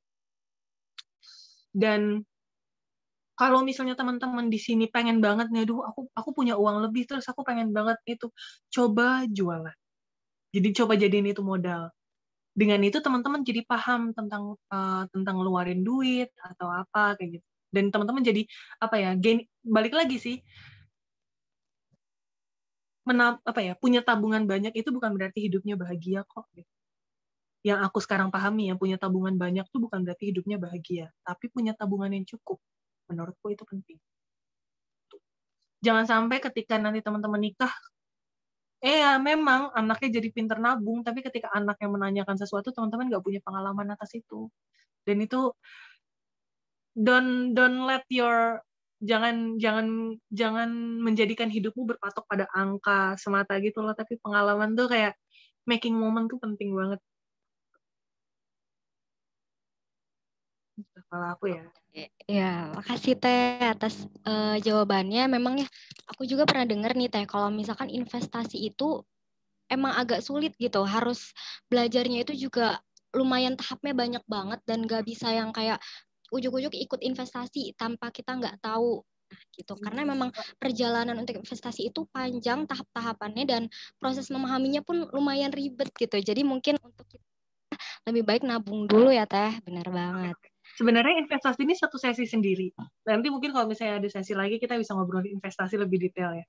Tapi sebenarnya gini teman-teman, kalau ngomong investasi saham, itu kan artinya kita yang mau naruh uang di mana ya. Oke, gue pengen beli saham. Teman-teman sukanya apa sih di sini? Suka Indomie nggak sih? Suka Indomie nggak? Suka lah ya. Oke, gue daripada gue beli Indomie terus, gue pengen mulai berhemat makan Indomie, terus gue beli saham Indomie, yaitu Indofood. Nah, kalau teman-teman belum paham kenapa harus beli Indofood atau menurut aku gini sih, di Islam tuh kalau misalnya teman-teman belum paham, kan di Islam itu kita paham ada ilmu dulu sebelum amal ya. Dan di Islam itu kita nggak boleh kayak main dadu, untung-untungan, gue nggak tahu firasat gue kayaknya gue bagus atau enggak, itu sebenarnya nggak boleh. That's why cari ilmunya dulu. Habis cari ilmunya, coba-coba. Menurut aku, jangan lupa coba-coba. Kalau misalnya cari ilmu tuh, kalau aku bisa membedakan produk-produk saham, resikonya, sama kapan harus beli, menurutku itu udah cukup. Itu saham. Tapi sebenarnya selain saham, ada lagi namanya reksadana. Reksadana itu artinya teman-teman minta tolong ke orang yang lebih jago untuk beliin saham teman-teman, atau pakai duit teman-teman. Nah, reksadana itu menurutku resikonya lebih rendah karena dengan reksadana, misalnya gini, aku paham nih Teh Syifa ini jago, ya udah deh aku nitipin uang ke Teh Syifa, tapi aku mintanya reksadana full saham. Jadi Teh Syifa bakal ngelola uangnya itu tuh di full saham aja. Atau bisa campuran, ada reksadana saham sama deposito, pokoknya ada berbagai campuran-campuran dari produk itu ya. Nah, itu namanya reksadana. Jadi reksadana itu minta tolong ke orang lain untuk pakai duit teman-teman untuk belanja. Nah, kalau misalnya teman-teman belum cukup paham, menurutku reksadana cukup menarik sih kalau misalnya pengen mulai. Oke Teh, makasih banyak nih jawabannya lagi. Nah, ada pertanyaan lagi nih Teh, satu lagi dari Teh Witri. Tasikmalaya izin bertanya terkait investasi untuk pemula seperti Teh Witri itu sendiri seperti apa sih yang cocok untuk anak muda dan tentunya nggak bikin ribet dalam hal memanagenya. Apakah ada rekomendasi dari Teteh terkait aplikasi investasi yang mungkin sesuai gitu dengan prinsip syariah dalam pengelolaannya? Oke, cukup tricky. Pertanyaannya cukup tricky. Oke, investasi yang buat anak muda, menurutku paling enak tuh reksadana. Mungkin, jadi kita ngebahas dikit nih tentang saham. Ini harus satu sesi sendiri nih. Jadi gini teman-teman, produk saham itu tuh ada beberapa. Yang pertama, beberapa ini tergantung dari mana mereka dapat keuntungan. Oke? Oke, aku di sini boleh share screen nggak ya? Boleh ya, aku share screen. Tunggu bentar, ini mana ya? Wow, ini dia. Mungkin aku di sini sambil share screen. Host boleh minta tolong aku, oke. Aku share screen di sini, ini. Oke. Ini bisa nggak sih aku dilihatin? Bisa harusnya. Nah, oke. Nah, jadi teman-teman, aku aku jadi cerita. Aku mungkin sedikit tentang produk investasi aja kali ya. Produk investasi itu koreksi kalau misalnya aku ada yang kurang, tapi yang aku tahu produk investasi itu ada 2. Sorry. Produk investasi itu ada 2. Bisa nggak ya?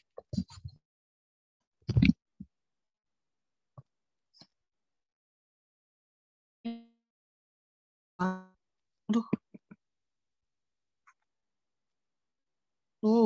Maafin aku nih. Kita nggak bisa. Ada yang kedua adalah pasar modal. Nah, aku bahas tentang pasar uang karena aku nggak main di sana. Contohnya pasar uang itu tuh ada, contohnya adalah deposito. Deposito pasar uang itu artinya deposito bakal logikanya deposito tuh kayak gini, kamu masukin misalnya ke sebuah kantong 2 miliar. Ini kamu masukin ya ke sebuah kantong itu 2 miliar misalnya. Sampai 20 tahun. Tiap tahun, nah si 2 miliar ini nanti sama pihak bank akan diputar. Putar kemana, pokoknya diputar. Nah, ketika muter itu tuh, nanti kamu tiap bulan bakal dapet nih.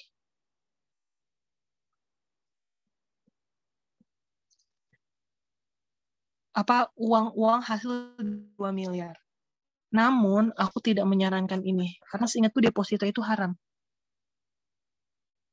Aku menyarankannya pasar modal. Kenapa pasar modal itu dibolehkan? Ada yang syariah ya, teman-teman. Ada pasar modal syariah. Karena barang yang dijual itu jelas. Barang yang dijual itu jelas. Yang kedua, sebenarnya teman-teman itu kayak memiliki persentase kepemilikan. Kenapa aku mengatakan ini syariah? Sebenarnya basisnya adalah ketika dulu Rasulullah tuh pernah punya kebun kurma, lalu kamu kerja di sana, lalu nanti ketika kamu panen, ketika kebun kurmanya panen, kamu dapat sebagian gitu, karena kamu ikut bantu air atau bantu bijinya gitu. Nah, ini nih artinya kamu punya persentase kepemilikan. Nah, pasar modal pun sebenarnya ada banyak. Ada yang surat utang kayaknya pasar itu deh. Pasar uang deh, aku takut lupa ya. Ada investasi, ada saham. Nah, reksadana itu apa? Terus sering kan teman-teman dengerin namanya reksadana. Nah, sebenarnya reksadana itu dimensi lain dari si produk-produk keuangan. Reksadana itu artinya ada orang-orang, kita menyebutnya orang-orang manajer investasi,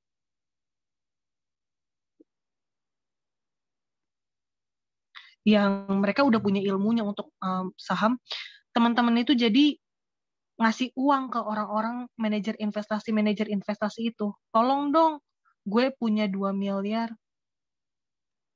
Tolong kamu kelola ya ke manajer investasi 2 miliar ini. Aku maunya 50% saham, 50% deposito, atau 50% produk keuangan lain gitu. Jadi minta tolong dia untuk ngelola. Ketika nilainya itu tuh naik, karena nilai perusahaan naik terus kan, perusahaan Indofood, Indomie ya, banyak yang pengen beli Indomie. Naik terus kan, that's why nilai 2 miliar ini jadi 3 miliar. Nah, ketika 3 miliar ini teman-teman jual deh. Sehingga teman-teman di sini dapat keuntungan dari margin 1 miliar. Gitu. Atau bisa juga dari nilainya 3 miliar, nilainya 2 miliar ketika teman-teman masukin ke saham, 2 miliar ini itu ternyata sama dengan 1% kepemilikan ketika si Indofood, ICBP itu Indofood ya teman-teman. ICBP ini nih lagi ngitung-ngitung keuangan di akhir tahun, mereka pengen bagi saham, teman-teman dapat nih 1% dividen. Itu kalau teman-teman put langsung saham. Tapi karena teman-teman di sini itu, ya boleh-boleh. Nanti kalau misalnya teman-teman itu tuh put uang di manajer investasi, teman-teman nggak tahu uangnya kemana, karena semuanya terserah manajer investasi, teman-teman tinggal nerima jadi doang. Tapi teman-teman bisa tahu nilai 2 miliar ini jadi apa. That's why aku menyarankan pertama kalau mau buka saham adalah kamu jadiin rekening syariah, dan yang kedua cari manajer investasi juga yang syariah, karena bisa aja dia naruh uangnya itu di bank atau dia naruh uang di perusahaan bir, kita nggak ada yang tahu. That's why kalau misalnya kamu pengen nyari reksadana, cari reksadana yang syariah. Pertanyaannya balik lagi, yang mana yang resikonya rendah? Menurutku yang resikonya rendah jelas ini, tapi aku tidak membolehkan. That's why aku menyarankan reksadana syariah. Dengan persentasenya pakai saham, sahamnya juga harus saham syariah. Yang mana resikonya tinggi? Yang resikonya tinggi, ya jelas saham syariah. Resikonya tinggi, teman-teman ngelola sendiri, teman-teman harus pelajarin lagi nih, banknya cukup bagus atau enggak, banknya tahun depan kira-kira masih bagus atau enggak. Contohnya, aku awal-awal tuh aku beli nama perusahaannya Bumi. Ya Allah, sekarang ruginya, value-nya dia sekarang itu tuh berkurang setengah rugi. Itu. Karena aku belum cari tahu perusahaannya bagus atau enggak, keuangannya, perusahaannya kira-kira punya plan apa gitu. Atau ada juga perusahaan-perusahaan yang contohnya perusahaan properti, BSD misalnya. Kalau di saham tuh nilainya kecil. Hingga, ini misalnya ini nilainya ya. Ini value. Biasa aja. Tapi dia ngumumin di media Indonesia BSD versi 4. Harganya murah banget. Terus tiba-tiba banyak orang beli. Si investor-investor pasti mikir dong, ini menguntungkan.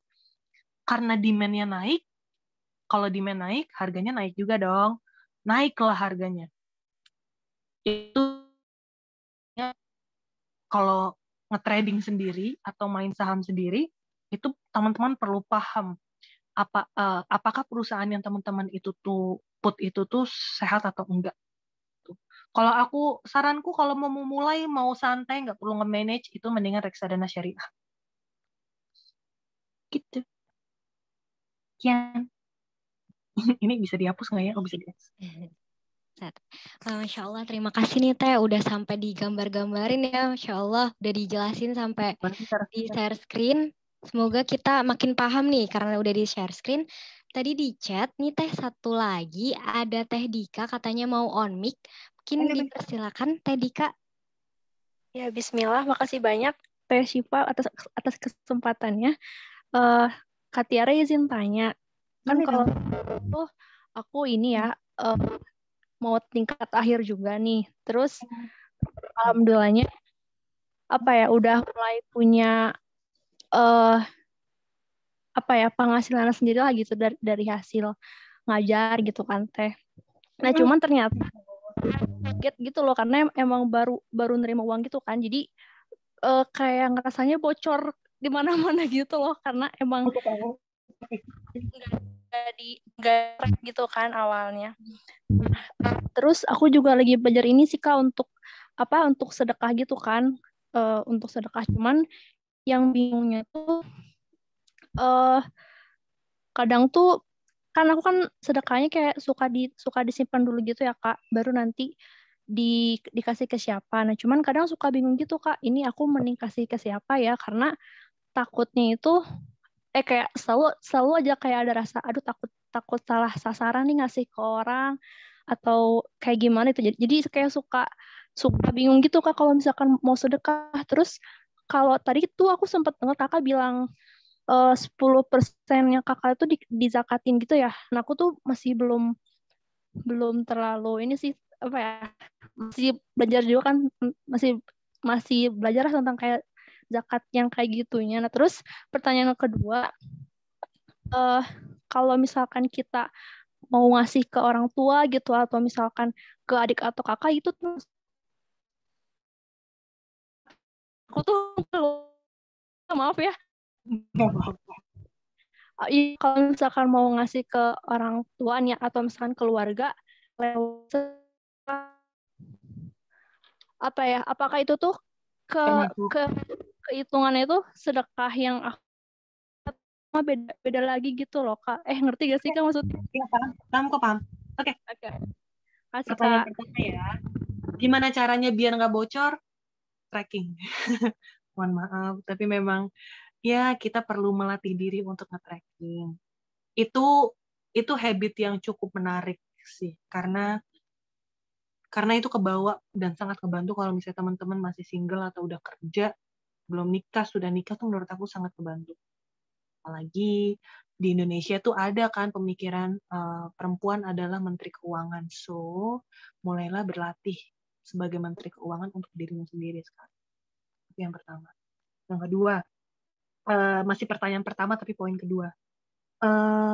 Sedekah itu seperti apa? Sedekah kan sebenarnya ketika kamu memberikan apa yang kamu miliki ya, senyuman, energi, waktu, knowledge, itu sedekah. Jangan lupa berarti teman-teman ketika ngebantu orang lain bukan cuma dari uang, tapi juga dari waktu, tenaga, itu teman-teman niatkan untuk sedekah juga gitu. Jangan sampai membatasi sedekah itu atau ibadah sedekah itu berdasarkan uang yang teman-teman miliki, tapi juga kamu ngajar, kamu sedekah. Ya Allah, berkah kamu banyak banget kalau kamu ngajar aja kamu niatin sedekah gitu. Terlepas dari uang yang kamu terima, tapi kamu juga niatin itu sedekah. Kamu ngajar, kamu bantuin kepanitiaan, kamu bikin acara kayak gini, kamu niatin sedekah. Aku udah sedekah ilmu, sedekah waktu biar teman-temanku bisa dapat ilmu gitu. Jangan lupa, jangan membatasi sedekah, menurutku itu penting ya. Nah, tapi beda cerita ketika kamu tadi bilang kamu pengen nge-track sedekah kamu. Kapan sih memberikan sedekah itu baiknya ke siapa? Menurutku ada 2 parameter. Yang pertama, dari seberapa besar lingkup kebaikan yang diberikan. Yang kedua, seberapa dekat dengan kamu. Jadi Islam itu tuh melihatnya, mungkin kita akan sama-sama belajar tentang si fikih tentang fikih prioritas. Nanti teman-teman kalau mau cari tahu tentang fikih prioritas. Tapi yang aku tahu, memberikan kebaikan itu tuh dilihat dari seberapa besar manfaatnya, yang kedua seberapa dekat dengan teman-teman. Contoh, seberapa besar manfaat. Yang pertama, seberapa dekat dengan teman-teman tuh contohnya kayak gini. Teman-teman ngasih mukena ke bude, ke tante, ke eyang, tapi ibu teman-teman nggak mukena. Itu menurutku sangat disayangkan, karena semakin dekat dengan teman-teman, semakin mudah teman-teman menjangkau. Contoh, teman-teman, aku tidak berarti aku menjadikan teman-teman nggak bisa memberikan kepada Palestina atau nggak bisa memberikan kepada yang jauh-jauh ya, tapi mulailah berbuat baik dari sekitar teman-teman. Contoh, teman-teman ngelihat teman-teman makan enak, teman-teman ngasih ke Indonesia Timur, tapi ternyata teman-teman ada teman kosan teman-teman yang masih nunggak bayar kosan. Itu menurutku kalau di mataku lebih prioritas karena dia dekat dengan teman-teman. Walaupun bukan berarti 100% ke temennya teman-teman, tapi bisa juga, oke, gue kasih ke temanku yang sekarang butuh. Itu dari seberapa dekat. Sama seberapa besar lingkup kebaikannya. Seberapa besar lingkup kebaikannya, contohnya gini, mendingan aku tipe orang yang sangat oportunis. Aku nggak mau waktu yang aku punya, atau aku tipe yang lebih prefer uang 100.000 ini bisa dipakai sama banyak orang daripada uang 100.000 ini cuma dipakai sama sendiri. Tuh, aku tuh tipe orang yang aku pengennya ngasih manfaat lebih banyak. Tuh, setelah yang deket-deketku sudah cukup ya.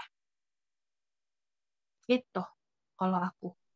Kalau Baik, aku ngeliatnya berarti dari itu ya, 2 tadi. Terus pertanyaan yang kedua, apakah ke orang tua itu tuh sedekah? Menurutku iya. Bahkan kamu ke temanmu senyum aja sedekah. Kenapa ke orang tua yang sumber doamu tidak sedekah? Sekian. Oke, Kak. Makasih banyak, Kak. Udah terjawab. Sama-sama. nih Teh Tiara atas jawabannya.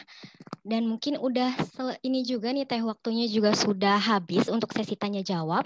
Untuk teteh-teteh yang mungkin ada yang masih ingin bertanya tapi belum bisa karena memang terbatas oleh waktu, boleh mungkin ya Teh menghubungi Teteh yang tadi di kontak yang tersedia ataupun di IG-nya. Dan untuk Teteh-teteh yang mungkin tadi saat pematerian ataupun tadi pas bertanya dan jawabannya itu terkendala jaringan atau seperti apa, boleh banget nonton siaran ulangnya di YouTube LDK UKDM UPI, dan jangan lupa untuk subscribe karena banyak banget nanti updatean terkait acara-acara UKDM itu sendiri yang gak kalah menarik, gak kalah seru, dan gak kalah bermanfaatnya. Mungkin selanjutnya nih Teh, ada closing statement dari Teteh sendiri untuk kita di sini nih sebagai penutup. Boleh Teh dipersilakan. Oke. Closing statement aku adalah hidup tuh cuma sekali, dan hidup itu bukan berdasarkan uang, bukan berdasarkan jumlah, tapi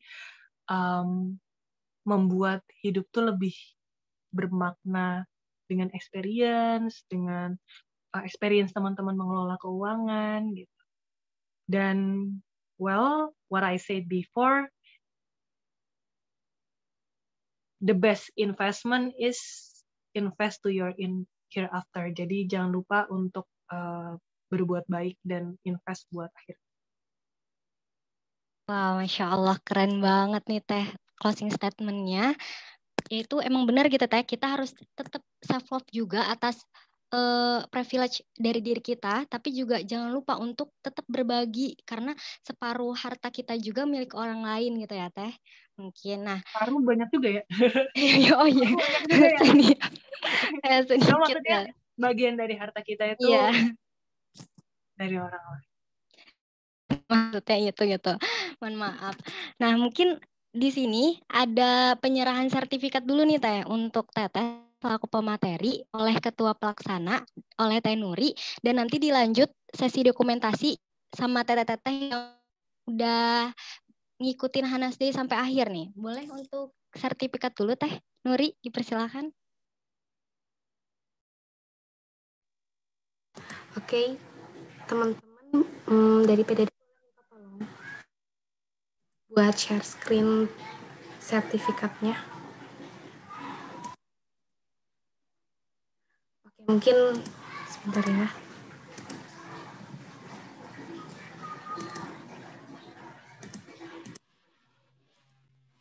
Ya. Baik, terima kasih sebelumnya kepada Teh Tiara atas penyampaian ilmu begitu ya pada sore hari ini, sudah menyempatkan hadir dan memberi insight-insight-nya. Saya selaku perwakilan dari Panitia Hanas Day mengucapkan terima kasih banyak, jazakillah khair. Semoga sertifikat ini bisa menjadi simbol penghormatan kami gitu ya Kak. Terima kasih, jazakillah khair. Minta tolong di ya Teh. Sebelumnya mungkin didokumentasikan terlebih dahulu ya Teh. Aku harus gaya megang nggak? Nggak ya? Iya, Teh. Baik, saya bantu ya. 1, 2, 3. Baik, alhamdulillahirrahmanirrahim. Terima kasih Teh. Sekian dari saya. Terima kasih, saya kembalikan lagi pada moderator. Baik, terima kasih Teh Nuri. Nah, mungkin sekarang lanjut kita foto bareng ya Teh, sesi dokumentasi bareng-bareng. Boleh teteh-teteh yang masih off cam, yuk kita on cam karena kita mau sesi dokumentasi. Yuk teteh-teteh. Nah, dan teteh-teteh yang lain, mangga, ada mungkin terkendala jaringan ya? Atau seperti apa? Ya nggak apa-apa, mungkin terkendala jaringan. Bagian tim panitianya yang ini ya Teh, boleh diambil alih. Kan Teh. Dengan saya lagi ya. Bismillah, saya bantu. Bismillahirrahmanirrahim. Yuk, masih boleh yang mau on cam ya. Insya cuma 1 slide, semoga bisa semuanya. Oke, siap ya. 1, 2, 3. Sekali lagi. 1, 2, 3. Oke, 1 kali lagi ya. Gaya yang baru. 1, 2, 3. Oke, cukup mungkin ya, teman-teman. Masya Allah, terima kasih juga Teh. Silakan Teh Syifa. Jazakillah khair Teh Nuri atas sesi dokumentasinya. Nah, karena berhubung nih, kali ini sudah selesai, baik dari pematerian, dari tanya jawab, sampai tadi dokumentasi, mungkin dicukupkan gitu kali ini. Terima kasih kepada teteh-teteh yang udah ngikutin dari awal sampai akhir dan juga udah aktif terkait dengan pertanyaan-pertanyaan tadi ya untuk ngikutin Hanas Day. Dan mohon maaf apabila Syifa selaku moderator ada salah-salah kata ataupun tindakan yang kurang berkenan nih di hati teteh-teteh. Kurang lebihnya mohon dimaafkan. Wassalamualaikum warahmatullahi wabarakatuh. Syifa kembalikan ke Teh Witri selaku MC. Mungkin Teh Witrinya terkendala jaringan ya Teh? Atau seperti apa? Tidak ada di room. Halo, apakah saya masih ada di room? Oh iya Teh, maaf ya Allah, Syifa nggak ngeliat. Mengenai astagfirullah. Terima kasih Teh Sipa atas kesediaannya untuk memimpin jalannya acara ini, dan juga kepada Teh Tia, terima kasih atas pemateriannya yang sangat luar biasa dan juga membuka wawasan kita itu tentang bagaimana cara memanage finansial kita dengan baik. Nah, teman-teman, kita sudah berada di penghujung acara, namun sebelum kita tutup acara ini, ada beberapa pesan yang ingin disampaikan untuk teman-teman yang ingin ikut berdonasi untuk menyupport kegiatan dakwah LDK UKDM. Teman-teman bisa transfer ke BNI Syariah dengan nomor rekening dan juga atas nama yang sudah tertera di screen teman-teman sendiri, dan juga bisa dikonfirmasi ke Teh Hafsah dengan nomor yang ada tercantum di PPT yang ada di screen.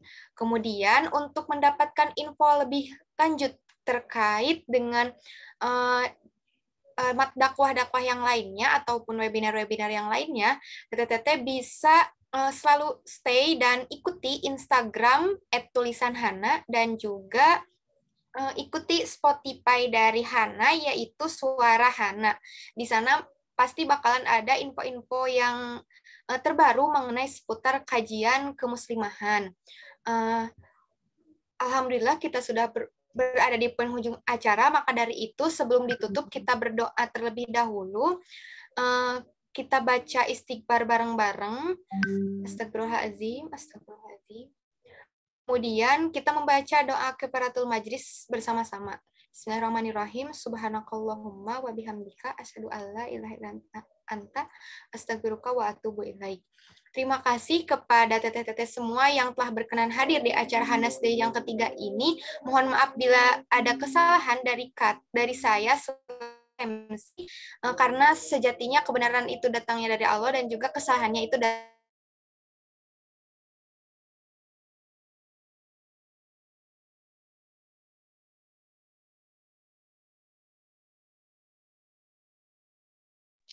Mungkin Teh Fitri terkendala jaringan ya?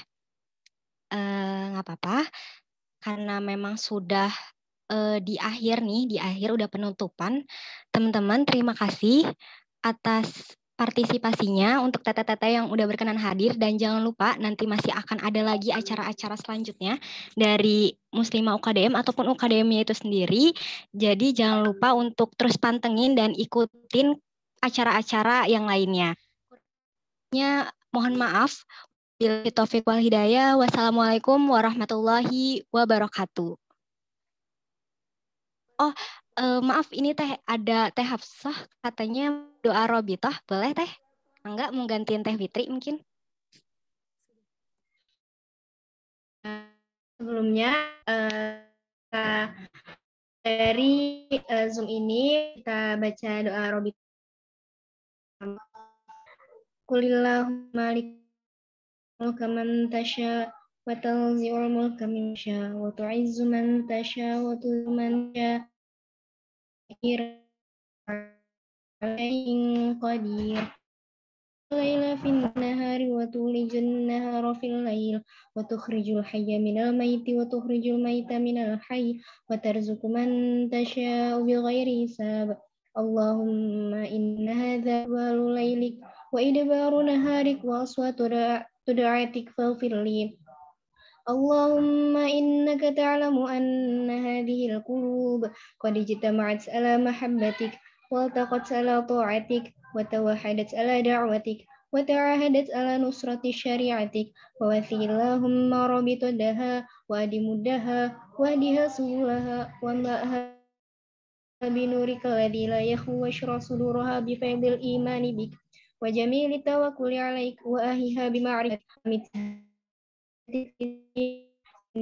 إنك نعم النصير اللهم Sayyidina Muhammad wa ala alihi wa sahbihi wa sallim walhamdulillahi rabbil alamin. Wassalamualaikum warahmatullahi wabarakatuh. Waalaikumsalam warahmatullahi wabarakatuh. Jazakillah khair Teh Hafsah atas doanya. Teman-teman nih, diingetin lagi untuk jangan lupa mengisi presentasi yang diberikan panitia di link Zoom. Sebagai bukti nih teman-teman ada mengikuti, dan juga untuk feedback teman-teman Hanas Day untuk lebih baik lagi ke depannya. Jazakillah buat teteh-teteh yang sudah berkenan hadir. Terima kasih atas pertanyaannya. Kurang lebihnya mohon maaf. Wassalamualaikum warahmatullahi wabarakatuh. Terima kasih Teh. Waalaikumsalam warahmatullahi wabarakatuh. Syukran Teh Tiara. Syukran Teh atas pemateriannya. Allah. Terima kasih. Assalamualaikum. Izin live ya. Waalaikumsalam ya Teh, mangga. Terima kasih semuanya kehadirannya di M ya.